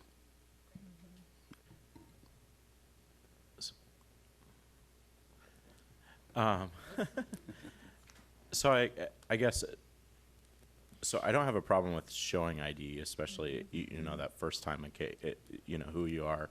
And then there's a conversation of, I don't have an ID or anything, but I think the idea, I want to preface this by, like, I'm glad I absolutely think we should do it for volunteers and people working with their students, but someone coming in for Grandparents' Day, we had Sure. Grandparents' Day today. I don't know if we need to be scanning We've talked about and this. registering them for, and so, whereas I want us to have a handle on it, but someone coming in to the holiday party at Yes. the end of the semester, those types of things to do it. Again, I'm not advocating that we have free reign of sex offenders. There's, I would think, checks and balances that they're Sure. not required. And to be honest with you, I don't know what the law is. If you're a registered sex offender and you have children, are you allowed to go to? So I guess I would kind of want the law enforcement to, again, 100% our teachers or volunteers, that type of thing, chaperones, 100% want them going through that background process. But the everyday person, I think you're just running into so many issues. The person that refuses ever to give your social security number, checking on that, and then we're then liable for what happens when Raptor gets hacked, and we're dealing with that. So I guess I'm uncomfortable with that at that level. Sure. Again, being clear that I absolutely 100%, but I think showing ID is something absolutely. Show your ID, register. I like that system of it. It sounds like we can do that. But ping, and again, are you doing it every year? What happens if, okay, I scanned first thing this semester, I got, you know, it's, Right. how are you going to do that unless you're checking it every single time? It's going to be, I don't know, I'm uncomfortable with that. Again, no problem showing the ID, but actually scanning it, running it, I just feel like that's not something we should necessarily be in the business of doing, Sure. if you will. I think HR, handling our volunteers and our mentors and all of that, 100%. Your one-on-one opportunities with students is far greater. But Yep. again, not advocating that we're running through the halls, but I'm uncomfortable with scanning every single person that goes through. Good, and I appreciate that. And even with our policy of the identification piece, we've had conversations with principals around, if you know you have a big event, right? It's family reading night, and you're gonna have 200 people coming, or family reading during the day, like today, good example, Grandparents' Day, or like I mentioned, fifth grade promotion. You wouldn't stop every single guest coming to fifth grade promotion and ask them to show your ID. What you do is, you'd have staff there to supervise, and you wouldn't have everyone stop, log in, show your, and this is whether we scan or not, but this is just even in the spirit of keeping to our policy.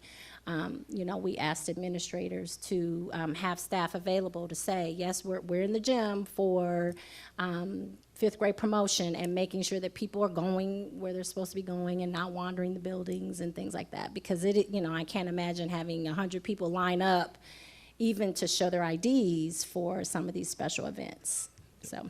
And I know we're doing that successfully weekly, if not daily, in this Yep. district. Yep. I was just at a softball game. Yep. So, Yep. So we're not scanning IDs there. And No, so- absolutely not. No, And I so I think- guess that's my point, is Right. that I think whereas like it, I think it's just something that, I think at this point, it would be showing the IDs being more the sign. I love the idea of the sign-in, like you're if you're staying for a party, I think you should sign in. Right. So if you're showing up for the 3K this Friday at Carrie Busey at 6 o'clock, you probably don't need to sign in. Yep. Because everybody's running around. So my 2 cents or 5 cents. Good point. I saw Dr. Baker first. Go. I'd like, if possible, before I go one way or the other, I guess to hear some more of the challenges that other campuses have encountered when using the scanning piece. As is, I don't, besides the issues of not having an ID, I don't see much of a negative. So I'd like to hear more, I guess, before having a final decision around that. But is the concern that we're not following current policy right now? Go So ahead. it was a mixed bag. Okay. Regarding how campuses are checking in. Exactly. Visitors. So as a transition, we wanted to make sure that at least everyone is aware of the policy, and we're asking parents to show their ID. And so that should be happening at all 18 campuses for this year. We did reach out. We do have 2 administrators that came to us from districts that use Raptor, and they stated that it was fantastic, that the communication was key. They did it years in advance. They put up signs, they sent out notices to let parents know, if you visit our campus, the expectation is that you have IDs. And they did not have any negative feedback. Decatur has Yay. moved to Raptor, and then there are over 200 schools in Chicago. I reached out to 5 of them, and they've had no parent no issues. concerns. They just said it was really about communication. If you share that these are the expectations, as long as you communicate that they have not had any issues with people not bringing IDs, and very few issues around people having them scanned. And I think the trainer shared with us in some of the districts that are, you know, heavily Latino populations, they did see a drop initially in parents wanting to come because they may not have had IDs or may have been undocumented or something like that. And then, but once communication and there was time spent with those families ensuring them of why they were doing this, then they saw, you know, that increase again. But there was a little bit of an initial drop, they mentioned to us, and a couple of administrators said that too. But it's all about communication. It's all about making families and feel trusted and know why we're doing what we're doing. So, Absolutely. Thank you. Thanks, Janina. Ms. Armstrong? Well, just as we heard this evening, a lack of communication with some of our families. I received all the communication that they said they didn't receive. So we need to make sure that our campuses are getting the same message, because we are going to have parents that are going to feel alienated. absolutely. And- Yep. Right? And aren't, and they're going to, and we don't want that. So that's a deep concern. Is there a cost to this in addition to what we're doing? It's I haven't part heard. of the drill, you know, it's part of the overall system. Like Orlando said, we can choose to do that piece, or we just turn it off and say we don't want to do it. Okay, and walk me through, you say a badge. Does that mean I get a badge, and you get a badge, and she get, Yep. we've all got kids, we get a badge, and that's what I'm expected to take to school? No. Oh, Each time that no. you visit, it prints out Like a a little new badge. When you check Thank in, you. where Yeah. you're going, and it prints a It's picture. adhesive, it's like a little adhesive. So it's like we stick on. do, the Like you do Y now. does, the Yeah. Y does it. Okay, we print it out, you know exactly where they are A in the lot building. of our schools do that. They have like a little sticker you stick on, and so that's how people walking in the building Thank you. know you've been to the office. Because what we want our staff doing is, if you see someone in the hallway who doesn't have on their bright orange, you know, IPA badge, that you stop them and say, "Good morning, can I help you? Are you looking for the office? Let me walk you back to the office. I think you bypassed it by mistake or something." And you want to make sure that they all have on there right now. I mean, our schools do that now. That's what we would expect people to do. If you see someone in the hallway that looks like they don't belong, you should be escorting them back to the office to get a visitor's badge now, so. Okay, all right, that helps. Thank you. Thanks, Amy. Ms. Richards? So just, I can ask this and not get any particular campus in trouble, because I have multiple children who've attended multiple schools. I can't remember a single time I've ever been asked to show an ID at a school, and I'm talking before being on the board. I mean, now maybe whatever, but ever. Okay, but this And- is, okay. It's been our policy, and as we started kind of having these discussions, we realized that there are some buildings where people Perhaps- may have experienced what you've experienced. Okay. I think part of it is just following the letter of our current policy.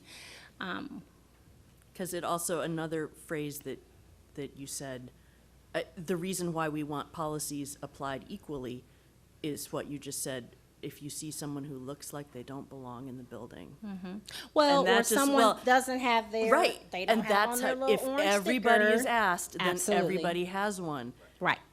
What if that would be an argument in favor of applying the policy, so Right. you don't have different people applying Exactly. different standards of who looks like Okay. who belongs and who doesn't. And that's what I was going to say to Amy. If we ask everyone, Yeah. then no one can say I'm being targeted, or Right. you only asked me because I'm black, or because I'm this, or whatever. Right. We don't want that. We want to apply our policies systemically to everyone. Yeah. If you're a visitor, you go in the office and you get, and if you're a mentor, you know, you've got a special little tag that you wear, or a volunteer.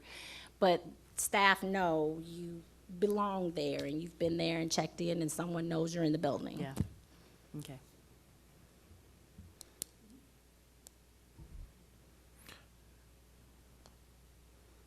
Oh, that's a good idea, maybe. She just had, I had an idea that I'll share with it. So we had a little cross conversation. The Y uses something similarly. The YMCA did use Raptor. We have a scan, but that would maybe be a way that, I realize there'd be a cost, but that you could spit out an ID that the parents then could show an ID and then have, and that would be. Oh, for people Maybe it who would don't speed have line the one. process that you create a, you know, you have that one conversation. No, it was. Yeah. You helped me get I there. sp- I made him But maybe that's where you create a school ID. I know That's a good idea. my new sixth grader carries around an Edison, but then that could be their ID. That's the conversation around it. So, Sure. again, I'm all for Raptor and everything else. I'm still a little hesitant, maybe to Kathy's point of that we've had this policy for a while, and so maybe let's start with the Let's give start with the everybody policy, and right? then, well, and then again, I don't know. I know there would be. I'm curious to maybe like track how many people are saying. I'm not saying I'm against it, but Absolutely. Well, that's why we brought it here. So so- we could get your, just your feedback. because we're not voted, this is, Nope, we're just getting feedback information today. and I think the biggest thing we wanted to, the visitor management piece is important, but the Raptor piece related to the crisis piece, I think that's the piece that we really want to be able to move forward with. And the drill management pieces of it. well, and I think this will help, having Raptor with the visitor management will help us stick to our policy that's there, so Sure. we're not rewriting policy on this, so we're just going to strengthen our, which I think then can serve the overall crisis management. I mean, we Absolutely. have, and some of our referendum work with creating IPA, there isn't a secure entrance to go into. Yep. You can bypass the office. Yep. So, we're working on that with our With our renovations with and our remodels, renovations, yes. everything. We're, in a couple of years, we're gonna have all of that taken care of, Centennial included. So, but yeah, so. Yeah. All right. Any other questions? Thank you Dr. for the Baker? good feedback and good questions. I think just asking, besides Raptor, right, and thinking about Alice, the Alice training and the reunification drills, are there any other materials that you need to be fully compliant with mandates and other pieces? I mean, throughout all of that, the only thing you've seen is Raptor. I saw that we- you also had some crisis kits and that you. Oh, yeah, we do. looked at some other online, Raptor wasn't the only online management tool that we looked at. It was just the most comprehensive and the most cost-efficient, I think, for a district of our size. So there's some others like Crisis Go and others that we looked at that are pricier and maybe don't even do as much as Raptor. Okay. But is that what you, is that That what your and question was? Are there Okay. are there any other pieces that need to be added, whether it's within buildings, you know, as you're going through the training? Are Sure. there needs that you addressed while going through that, or are there additional needs that we just don't have that we need to be compliant with? No, I think the other piece that came up was the crisis kits. In the Yeah, event yeah. of a crisis, some schools did not know that they had that a crisis kit existed. And so we came up with a list, and we have purchased all the items for every single campus so that each campus knows where it's located, what's in it, in the event of a crisis. And then the big piece was developing the reunification site in the event that we need to reunify a campus. And so Champaign Police Department is taking the lead on the State Farm initiative, which we will have ironed out by the spring. And we have the packets that we brought back from Redbird that we could share if you're interested in that. Just kind of, you know, we are not reinventing the wheel. We saw it done very well. And they actually did it with the high school, with their university high school is what we observed. But yeah, it was very comprehensive, so it's going to give us a really good starting point. We can share those if you want to see a copy of that. Thank you. And I do want to thank the Champaign Fire Department and others that were involved and who did the Dr. Howard fire. I think that's a huge collaboration that I think we should acknowledge, because Absolutely. I think that you just don't get those opportunities often. So I'm glad they were able to take part. Yes. It's been a great partnership. Thank you, Janina. Thank you, guys. Thank you.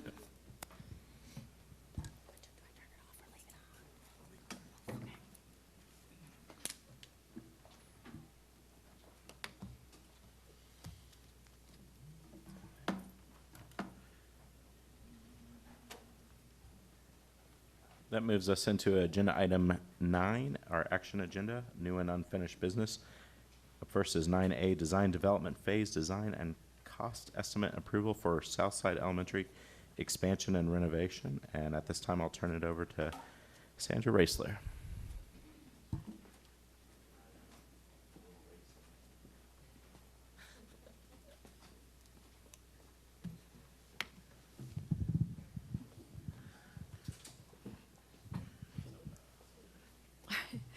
Good evening, and thanks for this opportunity to present for your consideration the Southside Elementary School Expansion and Renovation Design Development Phase Design and Estimate. We last met with you in June for approval of the design at the schematic design phase. Since then, we've further developed the design, and tonight's design reflects a project that is currently on schedule, and input from Unit 4 administrators, Southside teachers and staff, community feedback at a community meeting dated August 20th, and a site plan review with the City of Champaign Planning Department. Tonight I have with me Mark Ritz of BLDD Architects and Chris Tyra of Midwest Construction Professionals, who will talk with you more about the design, early utility work that's planned, and our cost estimate.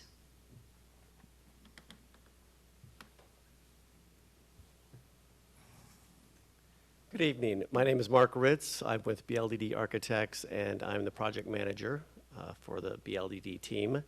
This is the project schedule that we showed everybody at the open house 2 weeks ago, and you'll see at the bottom, those two green boxes at the bottom represent the two community meetings we've had, and as Sandra said, we've got a lot of feedback from a lot of different groups, including the community along the way.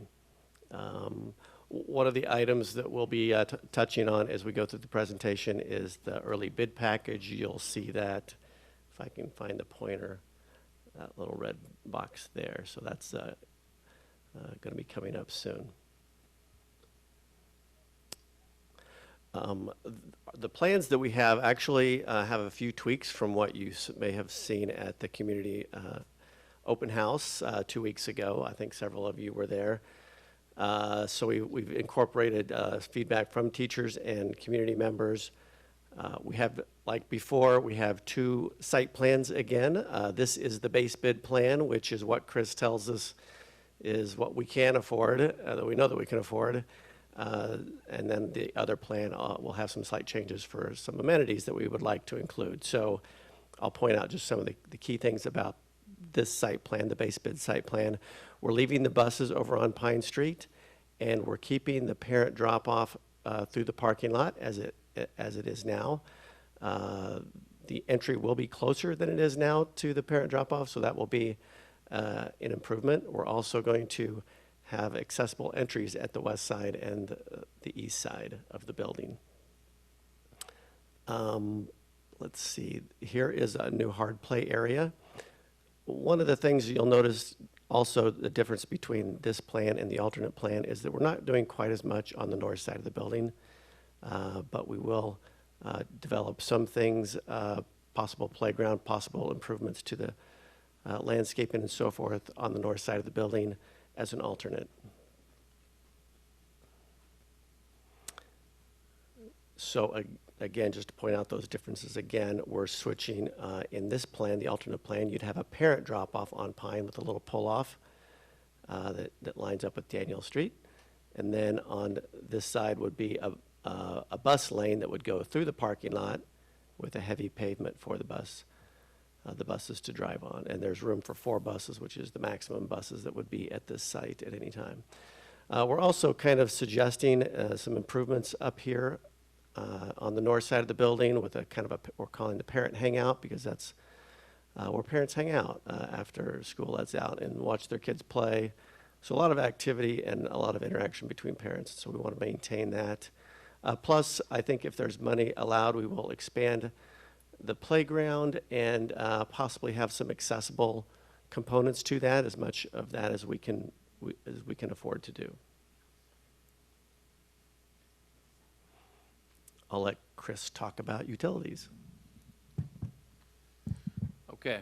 And as you can see, where's the color? I don't want to press the wrong button. Where's the point? The red one's in the middle. Okay.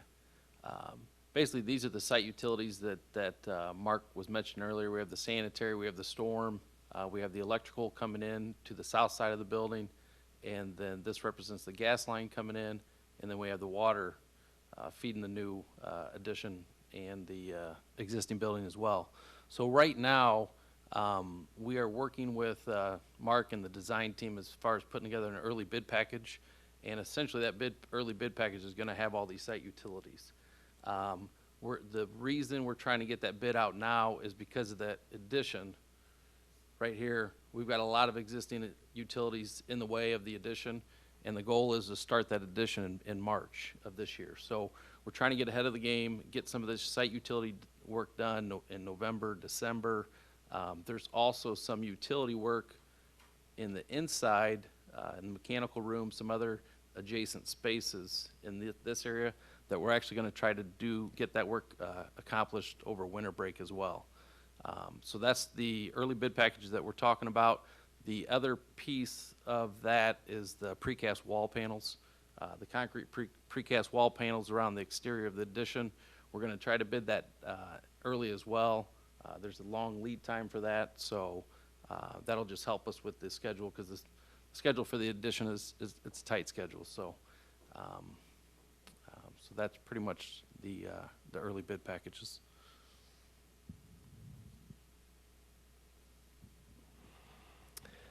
This is the first floor plan. I'm not going to go into great detail because it's not a lot different than what you saw last time. There's a few things that have moved around, but the big things have stayed the same as what you saw a couple months ago when we submitted schematic design.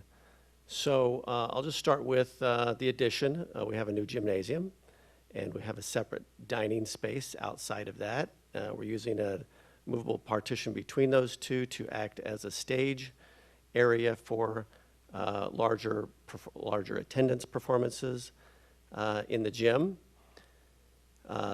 Also at the first floor is a new administration area with a new controlled entry. The vestibule would require people to come directly into the reception area before they can then get into the building. All other doors in the building would be controlled or would be locked during the day and controlled by the administration area location. I'll just hit some of the highlights. This is where the music room is. By the way, this corner of the existing corner of the building, we are turning that into the tornado shelter. So there will be some tornado doors here.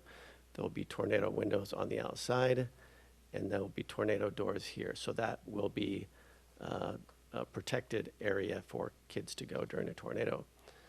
The first floor area has the kindergarten and first grade classrooms as kind of a suite here with their kind of pull-out spaces outside the classroom and an activity area here.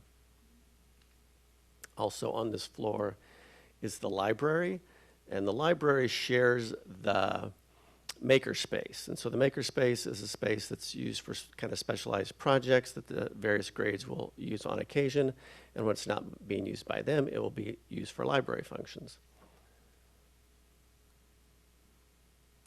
On the second floor at the north end, we have second and third graders. So this will become a suite for second and third graders, again, with the corridors being kind of pull-out space and an activity room for kind of different projects that the second and third grade teachers can share. We have special ed here in the middle. We have an art room here on the right. And there's a conference room here that overlooks the dining space below. And then over here we have fourth grade rooms, and then over here we have fifth grade rooms. And again, there's an activity space to be shared by the fourth and fifth graders, as well as some kind of pull-out space outside of the fifth grade classrooms.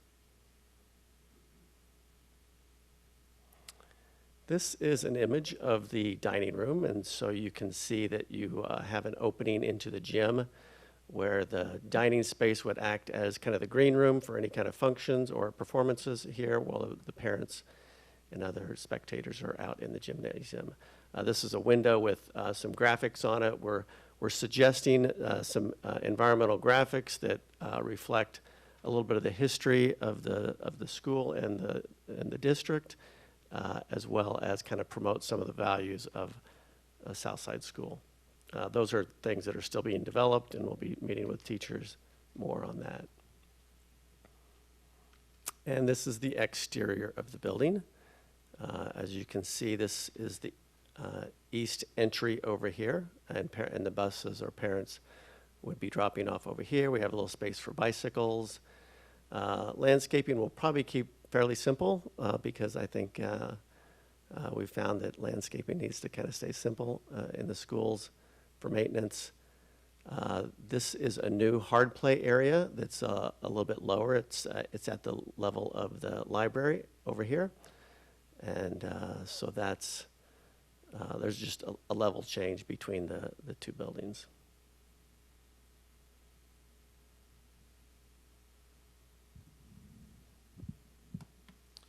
Okay, as far as talking as the estimate goes, this was the initial project budget. It shows the direct construction costs, which are basically the nuts and bolts of the building. The indirect construction costs, those line items were basically the architect and engineered managed costs, and then also the owner costs from the budget last time. And then the overall total project is $11.1 million.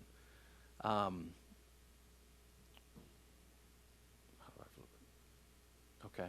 As far as the estimate for the design development, since June, when we put together the schematic design estimate, we've had been working hand in hand with both Sandra and Elizabeth, BLDD, GHR engineers. We've had meetings on a weekly basis, conference calls. Everybody kind of putting our heads together and working together as a team. We are right within budget. You can see that the bottom number there, we're just under the 11.1 million. We really haven't, Mark and his team did a good job. They reduced a little bit of square footage from the last go around, but didn't take away any of the spaces. There was lots of different elements of the building that we were making assumptions on for the schematic design.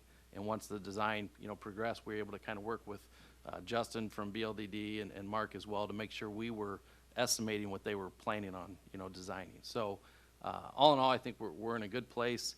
The indirect construction costs are lower in this estimate because a lot of those, not a lot, but some of those costs that the owner and the A&E that we're managing, we've moved up to the direct construction costs.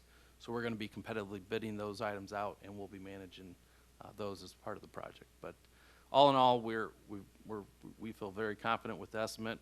We do have some bid alternates that we're going to be bidding. BLDD and their team will be designing them, we'll be bidding them. That way, if everything comes in within budget, you have those, some parking lot features, some site improvement features, as well as some interior items that you can kind of pick and choose from.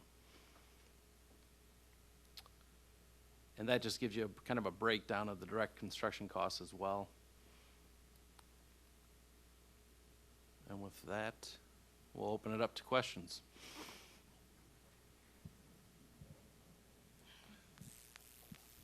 Ms. Shannon.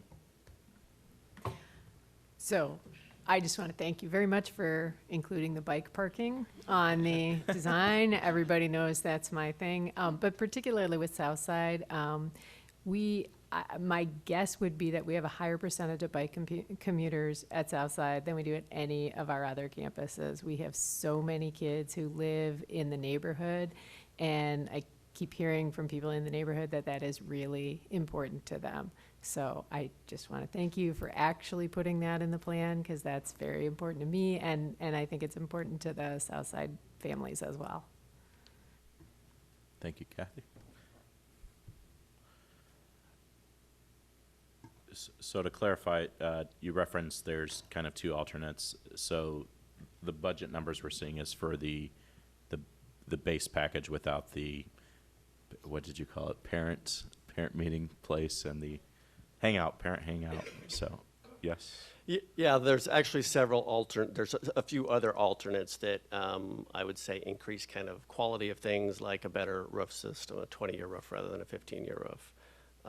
He's got a whole list of them. And I think we'll probably be working with the team, the administration, to kind of hone in on the priorities for all of those, just to make sure we're, number one, we can afford them, at least some of them we think we might be able to. But we wanted to make sure it was clear what we felt was the base package and the site plan. I think just because the big change between the bus drop-off and the parent drop, it was important to show it both ways. We're not trying to show every alternate, though, within this presentation. No, absolutely. And I think as we get closer and further along, I think, at least for me, and I would think for some of for all of my fellow board members, just kind of having that, like if we're sitting there deciding which way, I know I heard both sides of it at the previous open house, not this most recent one, where some really wanted the parent drop-off to stay on the side that it is right now, and then some people were really excited about it potentially shifting and various things. And so I guess the more information you can give the board, especially if we're having to decide on one or the other, because I think particularly with this project, we're providing everything that was promised, if you will, in the referendum conversation, but we're just kind of I know if I move parent parking, I'll make this one particular citizen upset. But what do you feel, if it's going to be safer to have one versus the other, and the safer option is going to cost more? I think this is the opportunity to take that. So as we move along, just the more information that you can provide as to the why you're asking for maybe going with some of those alternates, which I'm sure you would do anyway, obviously. But just kind of saying and putting that out there, that's going to be my thought process of if I'm being asked to spend some few additional dollars to take care of something now. I don't know if the parent hangout's necessarily going to fall into that category, but certainly when we're talking about drop-offs and 20-year roof versus a 25-year roof, those types of things I think would greatly aid not only my thought process, but then defending it. So, yeah, awesome job, guys. Thank you. Dr. Baker? And even at the open house, hearing from some of the PTA members they were very much, very willing to provide some of the needed support for Southside in terms of playground and other areas. So that's something that potentially we don't necessarily have to put in the budget of things, but we can maybe use for something else. So just having some of those collaborations a bit more pronounced, I think, would help in some of the budget talks. Yeah, and I know when we did our 2-on-2s with Mr. Lockman and discussing some of those, and we were happy to see. I did mine with Heather. Heather, I hope you were okay with me saying that. But Heather in particular was really happy, and I don't want to speak for you, but I was happy as well to see fundraising and stuff like that. And also, especially when it comes to the playground, something that I get really nervous about is I know several of our schools have had to raise their own funds, and so I'd be really apprehensive, and I'm just kind of putting this out there right now, to especially when I look at IPA, who my 2-year-old loves playing on that playground, but could honestly use some updating. But they're going to be at a significantly lower referendum budget, if you will. But some things to think about and consider as we go through. That's where I think, with Southside and having such a strong PTA, that they want to do that. Absolutely, that I think that absolutely capitalize on what that is, and then potentially you have some funding where you could give IPA a bit more. I mean, that's where when we talk about equity and we talk about resources, absolutely leverage what we have already at Southside. Yeah, we're going to create a parent hangout. Here's what it might cost. And would you like to participate? No, they might really be. I mean, it's a cool concept, but and I'd love to see that in the final design, but it's also probably going to be the first thing that I cut, to be honest with you. But as Dr. Baker says, would 100% see if the PTA wants to buy in. Ms. Armstrong? Well, and I was just reading in the News Gazette yesterday about the escalation of labor costs, land costs, and competitive bidding is not coming back favorably given the referendum dollars. So I'll be really curious to see how the competitive bids come back on this, even before we start talking about parent hangouts. And something that I had mentioned to 3 years ago was I'd like to see us move towards sister PTAs, where we come alongside schools that don't have strong PTAs, and we work together as parent groups to provide that equity. Because I didn't understand when my kiddos first were at IPA, they wanted to go to Barksdale, and I couldn't figure it out. And they finally said, Mom, they have a playground. We don't. So those are things that when we start to look at disparity across our campuses, I'd like to see us as a board work toward PTAs helping each other, not just their own campuses. There's got to be a way that we can make each other stronger in the process. But I'll be curious to see how the bids come back. Thank you. Thanks, Amy. Ms. Vasquez? I want to amplify what Amy just said. I know that when, as a former Barksdale parent, we often reached out to the other uniform school and balanced calendar schools so that we could be in Congress with them. I think we have a unique opportunity here to work alongside and to create some natural partnerships, or just to advocate for some natural partnerships that I think we'd all be pleasantly surprised to see unfold, because I think the parents have a real appetite for not just advancing their own schools, but actually, kind of the notion of all boats rise. I think we'd all be very surprised, maybe not, by how incredibly responsive our families are.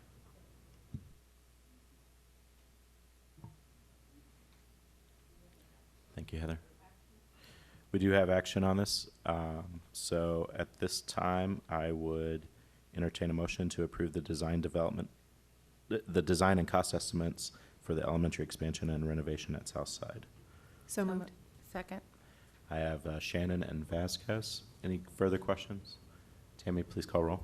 Ms. Shannon? Yes. Ms. Vasquez? Yes. Ms. Armstrong? Yes. Dr. Baker? Yes. Mr. Brown? Yes. Mr. Koppel? Yes. Ms. Richards? Yes. Motion passes 7-0 for the design and cost estimate approval for Southside Elementary expansion and renovation. All right. Thank you, team. Thank you. That moves us into 9B. What? I'm good. I don't need coaching on this one. I've got this now. 9B, schematic design and estimate approval for McKinley Fields, and I will turn this over to Mark Ressler. I do. I saw I struggled with it for a while. I think it's called. All right, good evening. Thanks for having us. Yes, we are here for the schematic design and estimate approval for the McKinley Field project.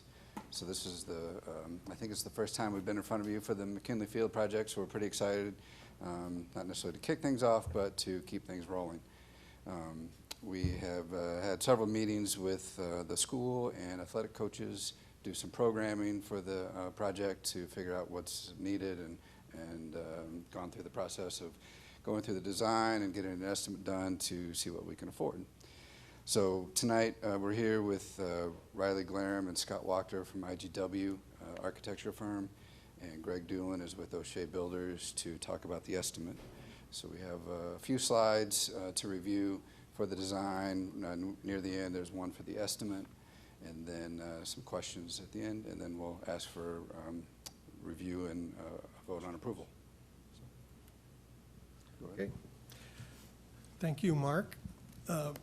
On behalf of the PW, IGW, and O'Shea Builders team, we're very pleased to be here and share the results of the initial design phase for McKinley Field.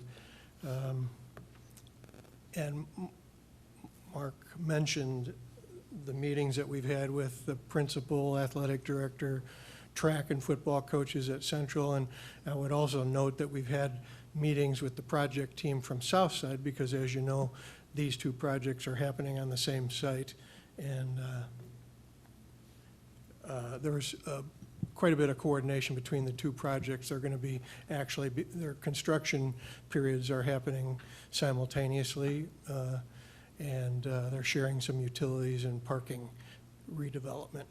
So this first slide is their existing site, and if I can stay on that slide, you'll know that that's Pine Street, this is New Street. The red dashed line indicates the area on the site where pretty much everything within that site is going to be removed, and then that area is going to be regraded to make way for the new development. The one thing I would point out to you is there's an existing structure in the southeast corner of our site. North is to the right. And that building is going to be salvaged and rehabilitated and made into a storage function for the athletic and maintenance equipment that's going to serve the project. Here's the redeveloped site. Again, north is to your right. This is John Street, Pine, and New down at the bottom. The first thing we'll talk about is the parking. We're expanding the parking on the site to accommodate the occupancy that's of the site that's really driven by the bleacher capacity, which is we're going to seat 500 people in the bleachers. And so there's some new parking developed here on this site, and it connects with the existing parking that you actually saw in the previous presentation. That was their base bid. Together, we have about 160 spaces on the site. Because of the non-simultaneous use of this parking, that 160 spaces is going to satisfy all the parking need for each of the buildings on the site. That is the McKinley Field need, the expanded South Side need, and the Mellon Building need. The entrance to the athletic complex is going to be in this position, which is pretty much adjacent to the bulk of the parking. In terms of the proposal on the new site, we have our new field house, if you will, which is a combination of lockers, concession, public toilets, etc. We have the new 400-meter latex surfaced track. We have all the field events associated with the track program, long jump or pole vault, long jump, discus, shot put, and high jump is located in one of the D zones of the new synthetic turf football field. Again, we have bleachers with a 500 person capacity, press box, and should be noted that we have placed the detention basin to take care of all of our runoff from the redeveloped site in the southeast corner of the site. And that happens to be the low point of the site, so it's obviously aptly positioned there. And it should be noted that when we collect this water to this point, then it will be discharged to the city system at a rate that the city system will be able to handle. But maybe even more importantly, we have an existing runoff problem in this neighborhood right now where the water coming off McKinley Field overflows the curb and floods the street, and this new detention basin is going to address that problem. And then again, there's that existing storage building that we're going to reuse for athletic and maintenance equipment. Anything else that I forgot there, Scott? No, I guess just note that the field and track will be very similar to what you see out at Tommy Stewart currently. So. Although we did have the opportunity here because it's just a central facility that we can do a little branding on the field.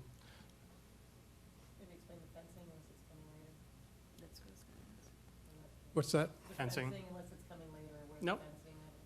No, the entire athletic complex will be secured with a fence. And it'll have various gates at strategic locations to provide access into the complex. I've already mentioned the kind of the main public gate. There's also an athletes and coaches gate over here. We expect visiting teams to maybe have bus drop-off on Pine Street, so there's a gate and a walkway that directs people back over to the new field house from there. And then part of the project is also a 50-yard grass practice field, which will have an irrigation system. Which is there.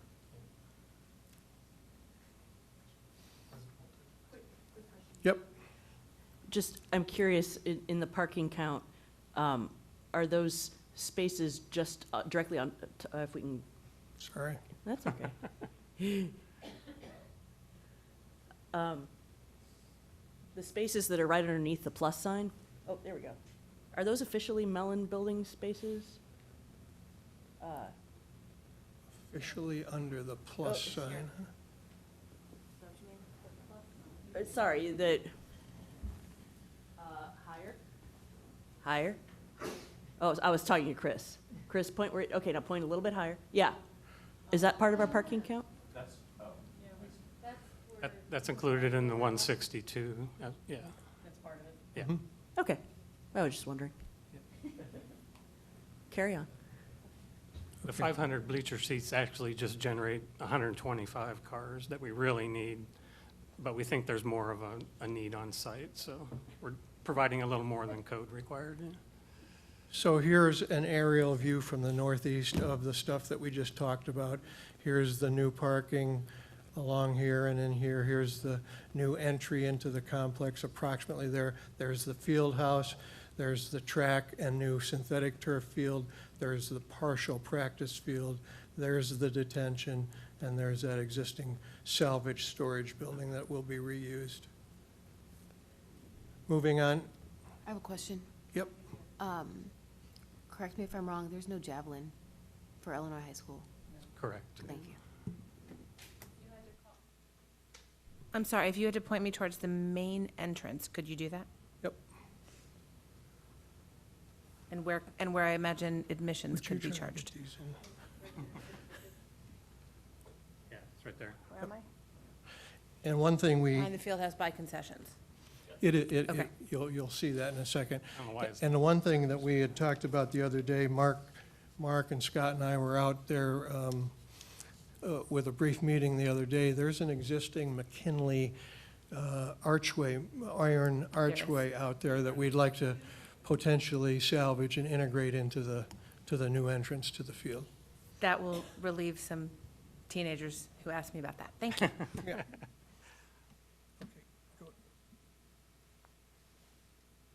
Okay, moving on to the floor plan.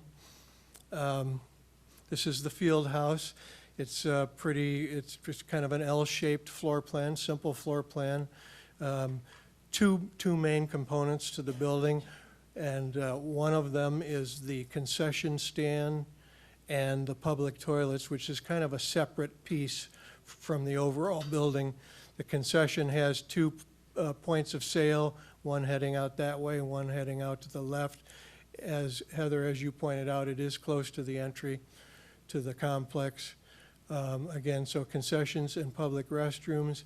The balance of the facility is athletic related, and it starts out with the two programmed large locker facilities, each with 80 lockers in it, restroom and showers in each case.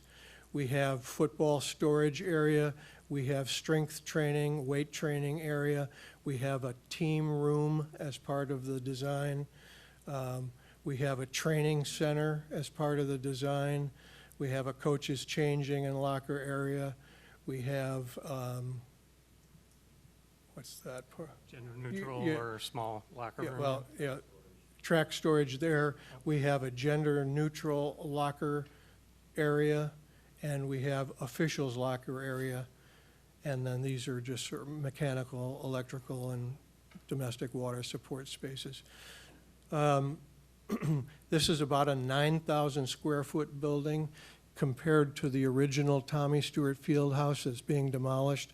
It's about 2,000 to 3,000 square feet larger than that building. This building has also been planned and cited such that if there is an additional storage need to be attached to the new field house, that can be provided at a later date when funds are available. And this is a screened courtyard for the mechanical equipment, the heating, ventilating, air conditioning that's going to support this building. Any, That is, just brings a question. Sure. So, like, the high jump mats, pole vault mats, where will those be stored? In that story, in the storage on this side or on the The other? existing building that we talked about In the earlier. existing one? Okay, Yep. thank you. yeah, a level of rehabilitation is planned for that building. It'll have new lighting, new floor slab, new doors, and potentially heat only if it's needed.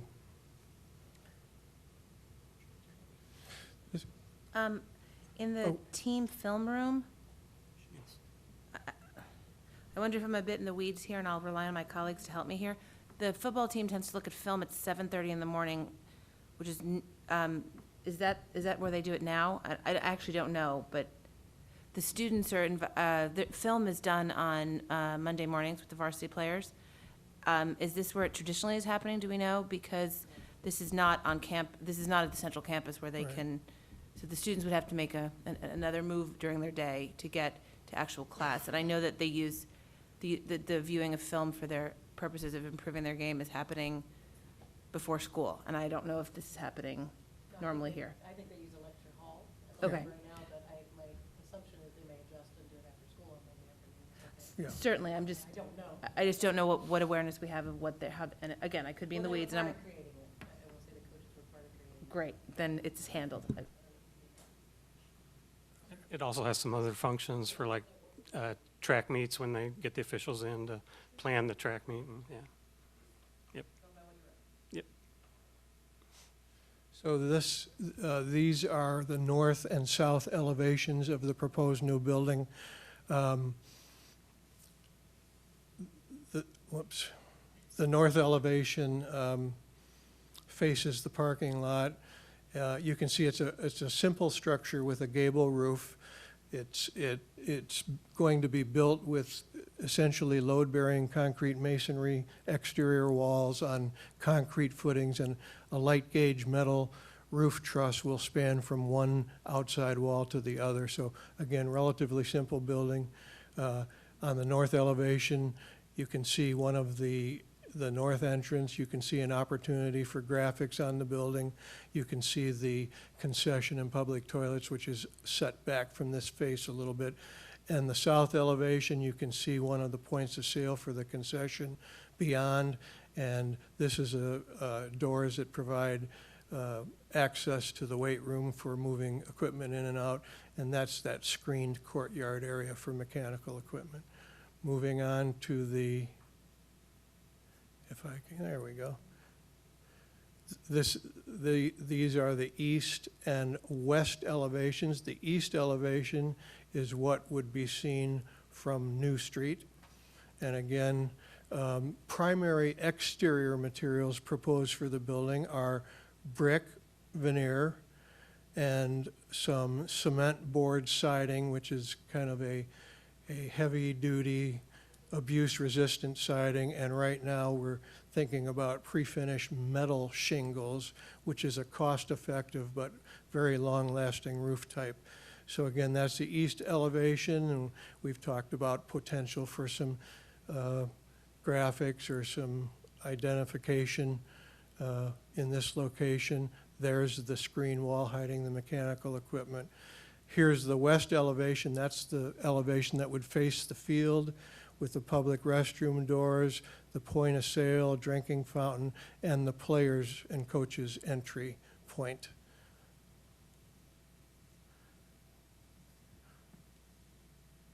This is a perspective of that same building, viewing from the northwest.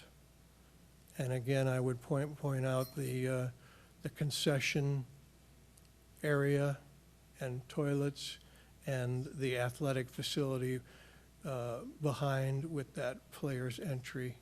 I should point out, here's a sports field lighting standard. and Greg will talk about this a little bit more later, but right now, that scope of work, the sports field lighting, is an ad alternate on the project. It's not affordable under the base bid right now, and we should discuss that a little bit more.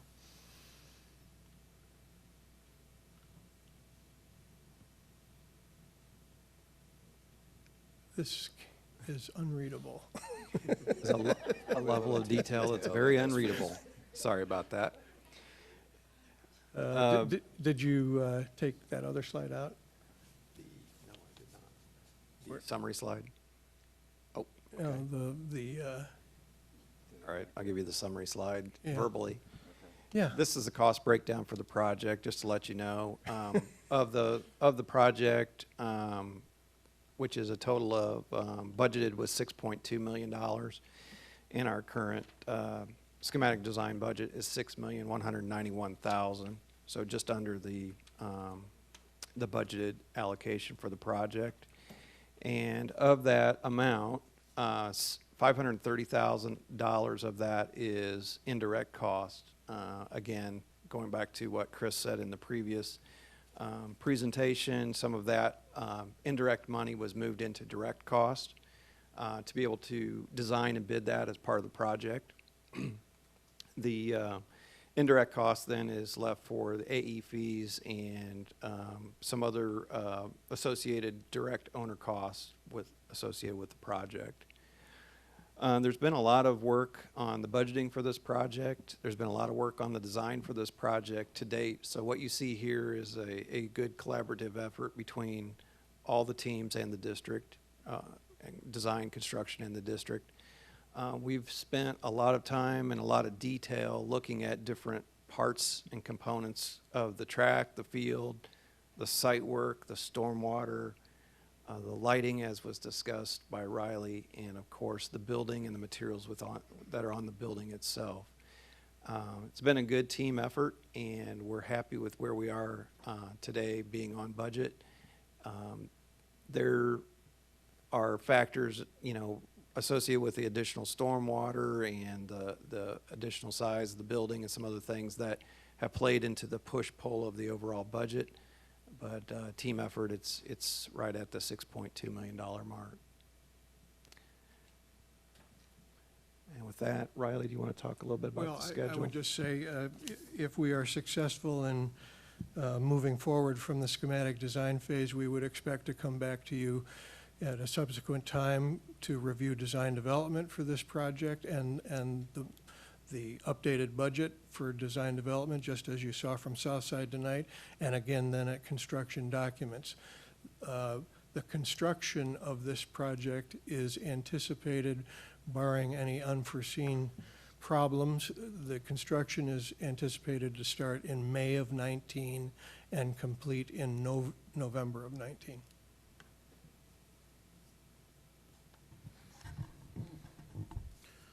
Lights. Thanks, Tammy. So I have several things here.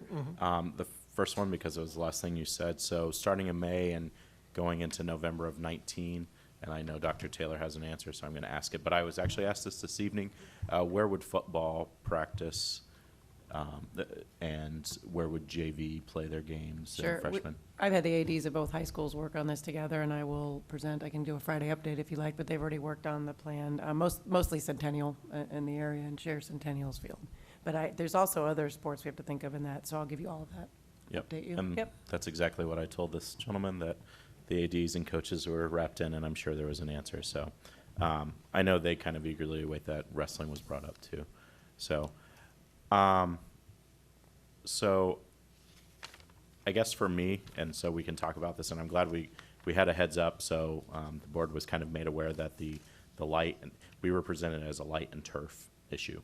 And so, and I kind of set up this conversation in our last conversation when we were talking about Southside, but for me, the lights need to be in there, the turf needs to be in there. I think those were two strong components of when I was going around and talking about the referendum, where it certainly didn't revolve around athletics, but that was certainly something that we promised. I know the detention, my understanding is The detention needs and the grading here are substantially more than 3 years ago when we were first talking about this, and so that would be something that has grown this budget. But for me, really, to sit here and this is going to be something that, for me personally, I'm going to need the lights to be part of the project. I've had indication from, we've all had the same indication. This isn't me a personal indication, but that this would be, that lights are almost more important than the turf if something was going to give up. But for me personally, I feel like they both need to be there. I think we're taking care of a big issue in that neighborhood with some of the detention runoff that we're going to be able to realize in this project. So certainly where, again, this isn't adding seats, this isn't adding lights, so we can do, this is part of the programming that we envisioned 3 years ago. And so for me, it's important that the lights end up there at the end of the day, and I realize it's going to be an additional cost. My hope is that maybe you could provide us with what that would look like if we right now, since you're asking us to approve this, could you, Greg, I'm hoping you have a number that we could add on to that number, so we could maybe approve it at this point. $10 million. No, I'm not. That is not the number that I've heard over the past couple of weeks and discussed with my fellow board members. Didn't work. Okay. It's around, with the lighting and the fees and things on the lighting, it's around $400,000. Okay. And, So- and we've talked about the number of poles and locations of poles, but rough numbers, that's the lighting cost for. We have left in the money for the conduits and the feeds and the wiring for those light pole locations, should they be added later. So that would all be that's in the part of the base project now. The actual poles themselves and the lighting is around $400,000. Absolutely. Is there anywhere where that's parked? I haven't seen an alternate. Not in the cost that you have right now. I could provide that for you. I would need to see that, Yep. Please. And then that way I can go back and compare it to what was estimated and then compare it. And I think that needs to be a pretty open conversation. But even though driving up and down, what street is this? New. That grade change is tremendous. Is that what is impacting this? Yeah, I mean, that's some of it. We have worked very closely with the civil team at this early stage to try to do a balanced site. So we're not hauling in material, not hauling out a limited amount of material. So we tried to set the elevations, and we've actually worked the site plan to help make those adjustments within the site without it being as noticeable as it is right now. So some of the things that have been adjusted to make that happen is some space from the parking to the concession and training building, so that there's a way for that grade to adjust, and then adjust to the parking lot, and then adjust to the detention basin. So there's multiple steps designed within the site, but the fact that that is a completely level field, level being not exactly level, it'll still drain, but the track itself and having all that as a plateau, so to speak, set at the right elevation, that's been the push and pull on the design to make that as cost effective as we can. So, yeah, there's a lot of dirt. There's a lot of dirt being moved, regardless of the balance. There's a lot of dirt being moved. Correct. Do you have another question, Amy?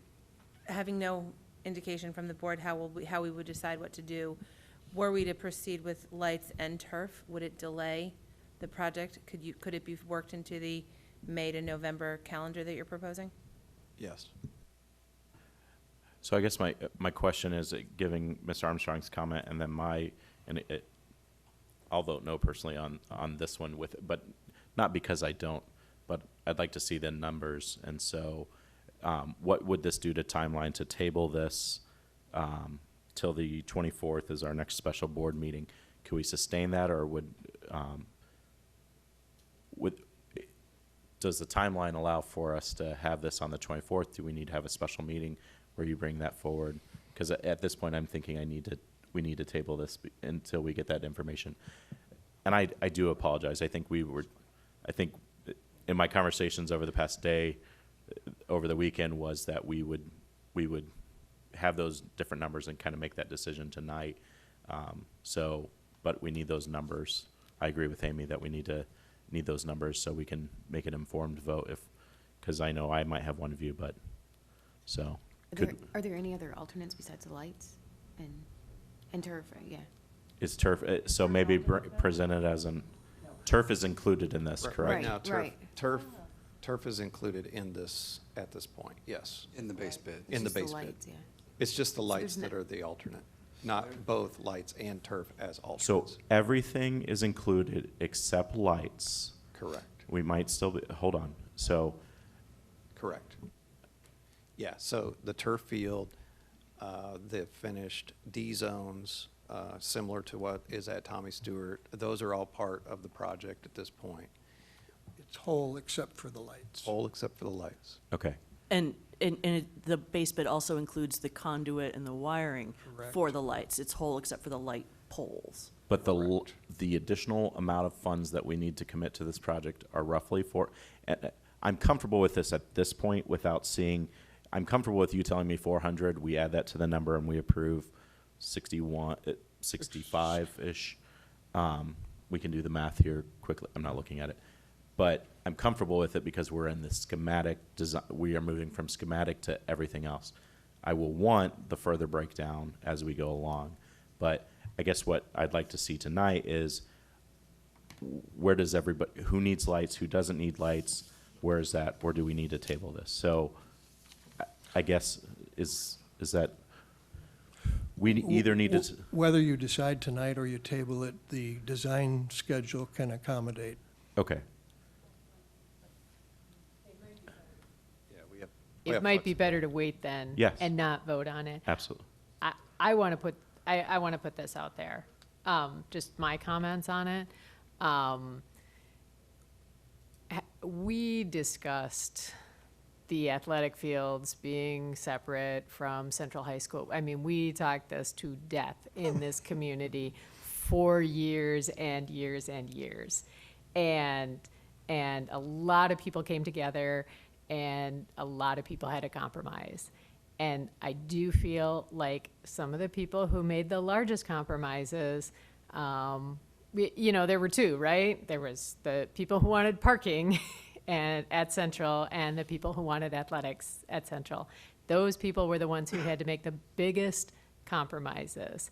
And they are probably the ones who are the least happy with the ending compromise. And so I feel like we need to work as hard as we possibly can to get those people the minimum of what we promised them. And it sounds like lights are a really, really, really big deal. And so I would feel pretty bad about breaking faith with people who gave up so much and are fairly unhappy with, with what they got. And I would feel like it wouldn't be fair if we took something so vital away from them. So that's why I'm thinking lights are a really important part to add. So that's kind of where I'm at, but I would like to see the numbers. Ms. Richards. And I think I would like to add, I mean, it's good that we're not, up against a ticking clock tonight, because what I want to add is, in a way, giving direction, Dr. Taylor, through you to Dr. Zola, to her team, because just speaking on behalf of people who are sitting there watching the IPA budget and who are sitting there watching finishing touches at Central or Centennial, and the people who are really worried that there's a finite pot of money and just see us spending and want to know what's at the end. And we've had some discussions about overall overarching budget planning because perhaps unsurprisingly, there are people who actually spend time looking at, more than just what we can afford next week. But I think it would be helpful before too many more public meetings go by where we up budgets. I think we need to take a step and have a presentation where we can, as a community, feel more comfortable about these overages. So I guess that's my direction that I think would be helpful, because promises are really important, and so are all the promises. Yeah. So some reassurance is in order, I think. Excellent point, Kathy. Dr. Baker? I am comfortable moving forward as long as the lights are a part of it. I want to reemphasize, though, that just because we're spending money here doesn't mean that IPA isn't going to get what it needs. So I hate to continue to put the two against each other, because I think that's not what I want the community to take back. IPA will still get the promise that we made to them, and so will Central. I think that we just have to be thoughtful about the way that we do it and where the resources are. We've done a really good job with our resources and keeping them, and I think that we have to be considerate in that process. But I want to reiterate that this is not competing between schools. This is McKinley, and yes, we have to be. We have to watch. We have to be good stewards of the money. But I don't think that putting the two against each other will serve us well. Chris, I'm not sure, Janina, whether you're agreeing with me or correcting me. Which one? That would be correcting. But just Okay. because you had said IPA, Right. thinking about Yes, the yes. IPA No, projects. I'm glad And so you, I was I'm just glad you making said sure. that, because if I made the impression that I was pitting the projects, that is exactly something that I should not be doing. But what I'm saying that people watching may be doing, and we, yes, as a district, We've had one unequivocally- correspondence asking us that very thing, and Right, so right, I right, think right. And So- I have to be careful when I go to IPA, because the parents are very concerned. Right. So I want to be agreeing with you. I want to be saying, yes, we definitely do not want to be taking money away from here to add to there. We need to be reassuring everybody that there is a plan. So yes, thank you for giving me the chance to agree. Well, and I think we're actually having a budget presentation here after this, which isn't going to necessarily cover this, but I think it's also important that we utilize 2-on-2s. And so I alluded to this earlier, that Heather and I, and you all did 2-on-2s, or there is a 1-on-1, because there's 7 of us. See, math. But that we've discussed this, and so we're aware of this, and so bringing forward that presentation to a consumable, I'm not sitting up here saying lights without any indication that we couldn't possibly do lights, but again, sharing that information openly and publicly with everybody. And so I think wrapping that kind of in depth of some of our strategies, some of our thoughts, where we're at. Obviously, our budget meeting will do a little bit of that, but kind of the in-depth dive on, we all kind of see where we'll be able to, we know up here that we are in a position to potentially add lights, but we'll absolutely be able to commit the promise that IPA to that project's completion as well. Mr. Kleppel, we could work with, the Capital Projects team and I can work with Dr. Zola to develop a presentation that will match what the board is looking for in that regard. If you do have feedback or specific things that you would like to see, if you can get that feedback to Dr. Zola or Dr. Taylor, we will work to develop that for an upcoming board meeting. We are also asking, we have a referendum oversight committee meeting tomorrow. We'll be asking for their feedback as well on what they would most like to see as it relates to financial reporting on these projects. Yeah, and I think as we're really starting to get into this now, and I know board member indicated today, I think it's going to be a topic of conversation tomorrow at tomorrow's referendum oversight committee, really just having a spot parked on our website. So we're seeing dollars in, obviously we know that, and then where we're at and what we're paying out to and everything.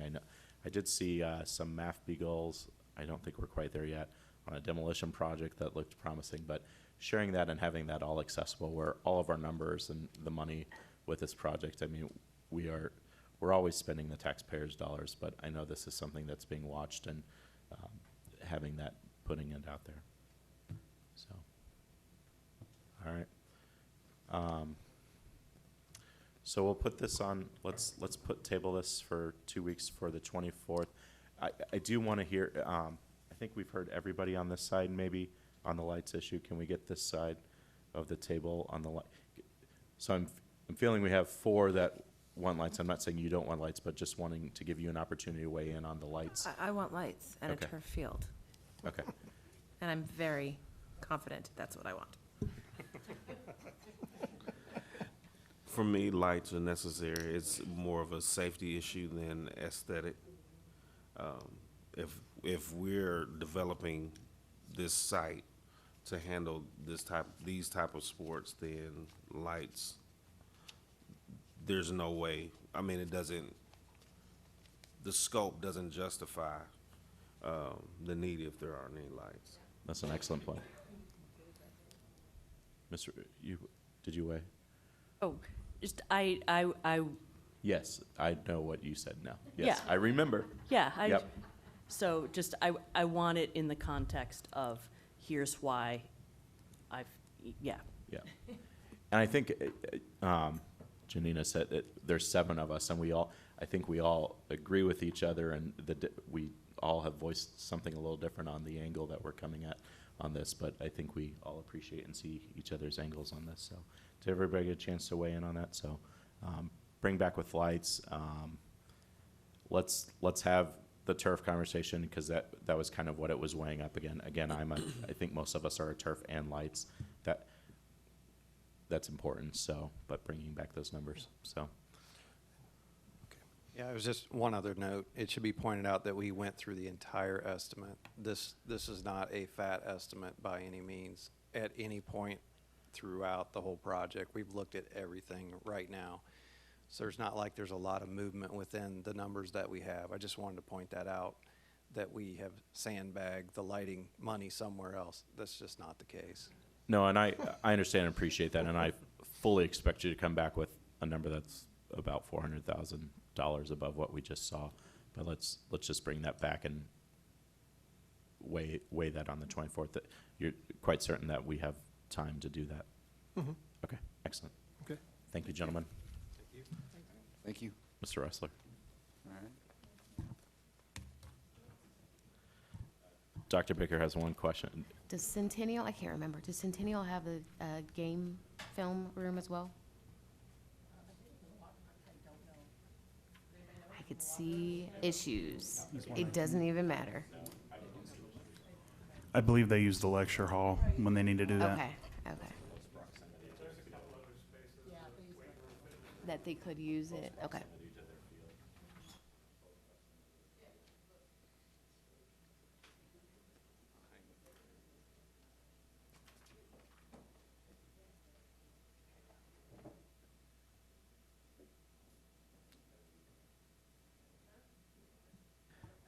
Up next is our construction contract, 9C, construction contracts and O'Shea Builders Amendment Central High School's additions and renovations. And I will once again turn it over to Mark Ressler. All right, thank you. Excuse me, yep, we are here again for the Central High addition renovations, construction contracts, and amendment for O'Shea Builders for Phase 2 demolition and site work. A little bit of background information. I'm sure you remember, November 2016, the district voters approved facilities referendum to undertake facility improvement projects at several district facilities. We were here last on July 30th, requesting and receiving approval for a construction contract and amendment to complete the Phase 1 of the demolition.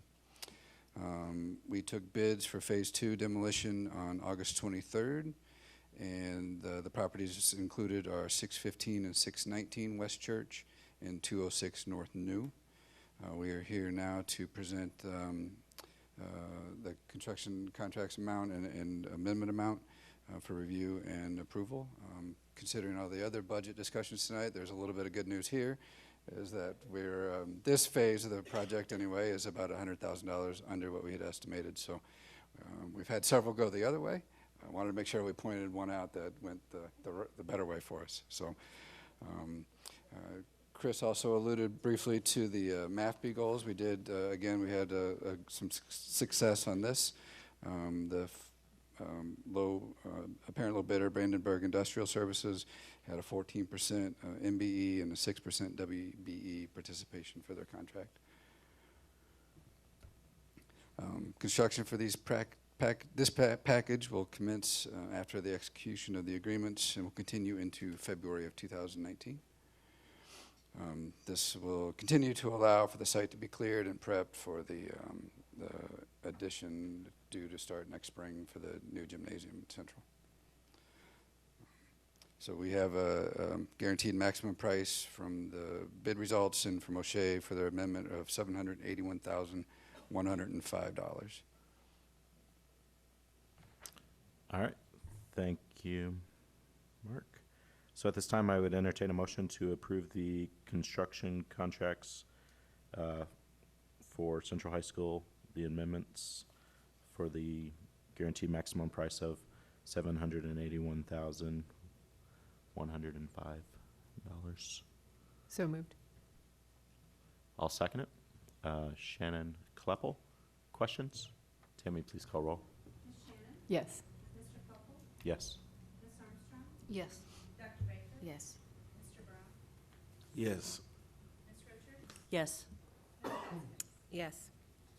The motion passes 7-0 for the demolition amendment. All right. Just one other thing that, to demolition, speaking of demolition, it is my understanding that the property formerly known as the Burnham Mansion is coming down tomorrow? Yes? That's correct, yeah. Okay, so I just wanted to, I think, discovered that this afternoon, so things are moving along very well over there, and so that will start tomorrow. Some of the other buildings are coming down. I'm sure if you've driven by there, Ms. Richards, who lives in near proximity, was sending some photos of that, and so, but just wanted to kind of publicly put that out there that those are coming down, and the Burnham is slated to begin tomorrow morning, so. You mentioned going quite well. That's true. It went really fast today. They were making. Well, and really that's good a, headway. and so that's a good thing. But I just wanted to put that out there. Yeah. When will this demolition begin? This particular one we just approved? This one's slated for beginning in November, following the abatement of the properties. Okay, thank you. All right. So, thank you, gentlemen. That moves us into what we're all waiting for. 9D is the public hearing on amendment budget fiscal year 18, and I will turn it over to Mr. Tom Lockman. So we will look to combine these two items. The public hearing is required under the school code for approval of budgets or budget amendments consistent with the school district budget form from the Illinois State Board of Education that was included with your packet. We will, the public hearing is just the recitation of some of the changes that have come from the initial budget that was approved last year. And then there needs to be an opportunity for a public comment. The board will then vote to close the public hearing as there may be any questions from board members regarding changes to the budget. Those could then happen after that, and then we would be seeking approval of this amendment. As you recall from the presentation of the FY18 budget at the beginning of last year, we knew that we would be issuing the bonds, the first round of bonds for this past year during the course of this year.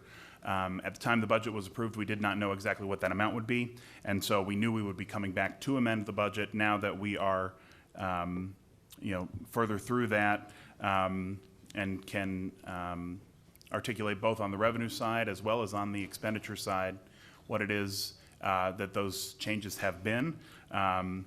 That's what those changes are reflected in the budget form that you have. The other just kind of big picture pieces that we did not have at the time that the budget was passed last September, it was actually the same week we found out we were getting the magnet grant. So while there have not been a significant number of, there's not been significant revenue or expenditures that were,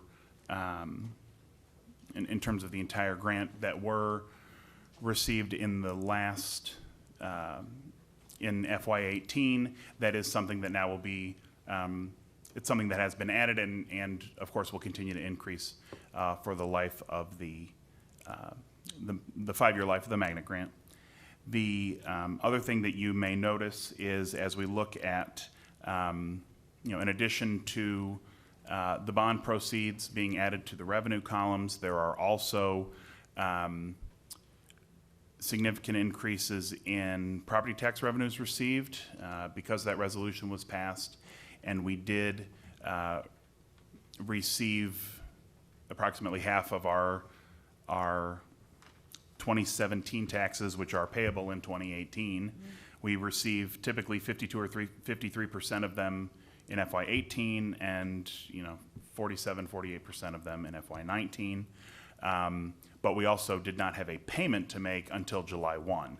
So what you are seeing is a lot of, we have about $9 million that were received in FY18 that will go to pay off the bonds in the coming year, but we hadn't had to make that payment yet, so there's no offsetting expense for that, but there will be in FY19. So you will see a reduction there. And of course, the fund balance in the capital projects fund will, that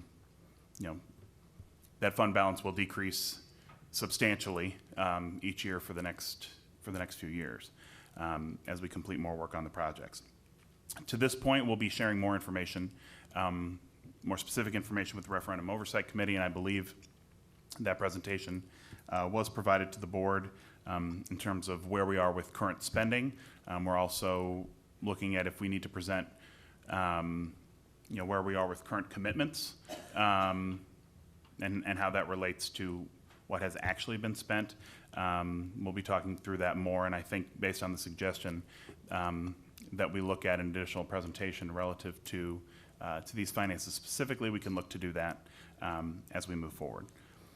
A few other things on the revenue side that that have changed from the original budget.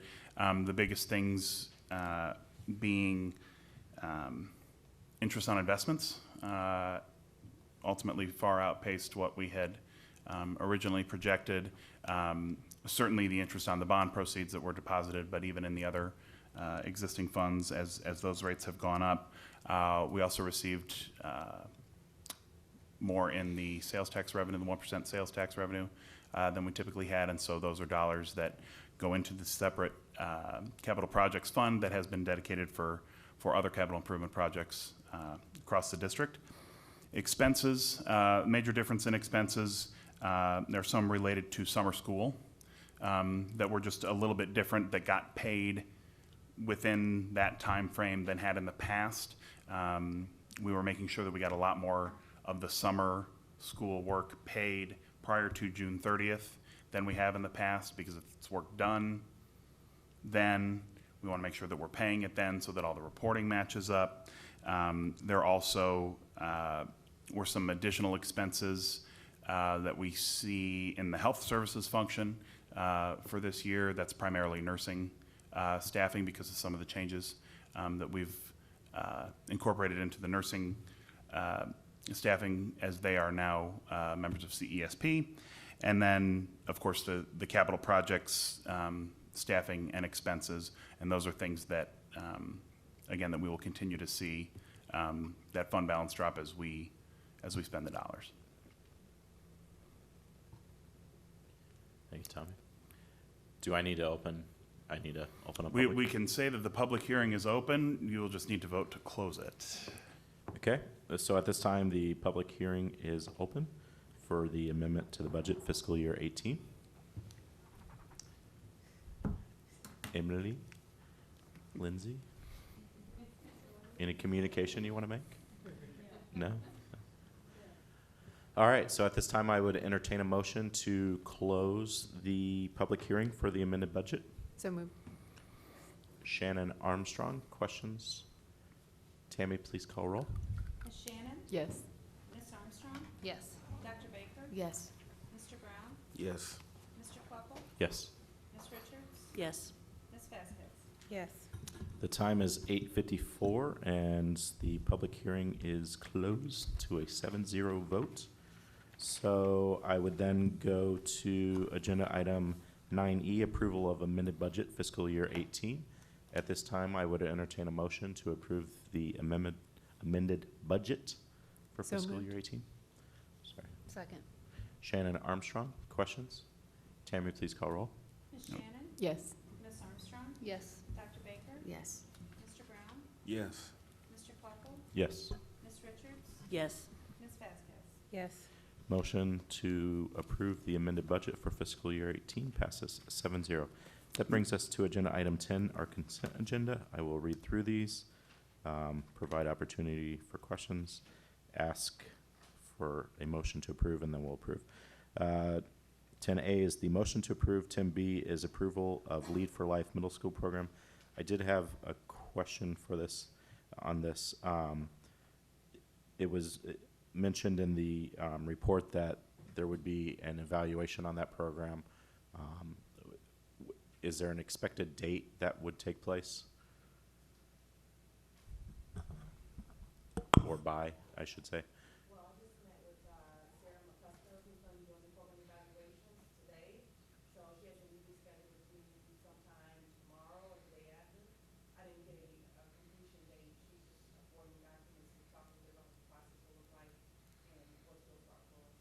Okay. I know in that documentation that we received at least later this afternoon, that there had been some parent surveys and that had kind of driven what that would look like for this year. So realizing that this evaluation might not do a great job on what's being implemented now, but so could we have, I would request that absolutely 100%. We have this program evaluation now, but almost more importantly, maybe for me, is a program evaluation towards the end of the year, kind of showing what has, because I feel like we're going kind of a deeper dive, different direction with this. It's really going to be hard. Some of this isn't even starting until tomorrow, so it'd be really hard to evaluate. I'm on board with approving what we've been presented, but I'd really like an evaluation of what that step has been. So when we're coming to the table again next year, that we have an up-to-date, not kind of approving on that. So, and then just to really confirm, there's Title II grant money, $25,000 of it, and then the district's commuting $25,000 on that side of it. I know there's a lot of questions for a consent agenda item, but just wanted to get those out there.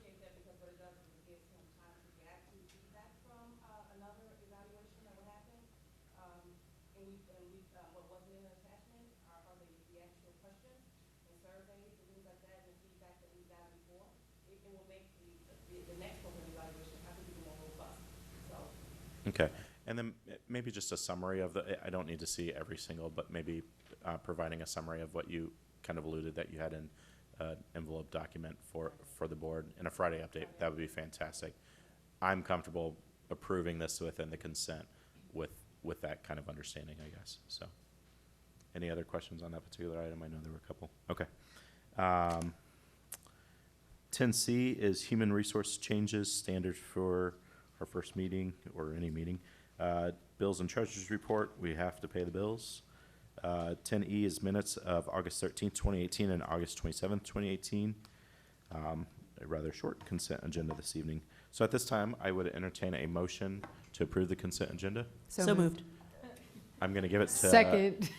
I'm going to give it to Shannon, and I'll have the second from Richards if she's willing. Yes, okay. Questions on the consent?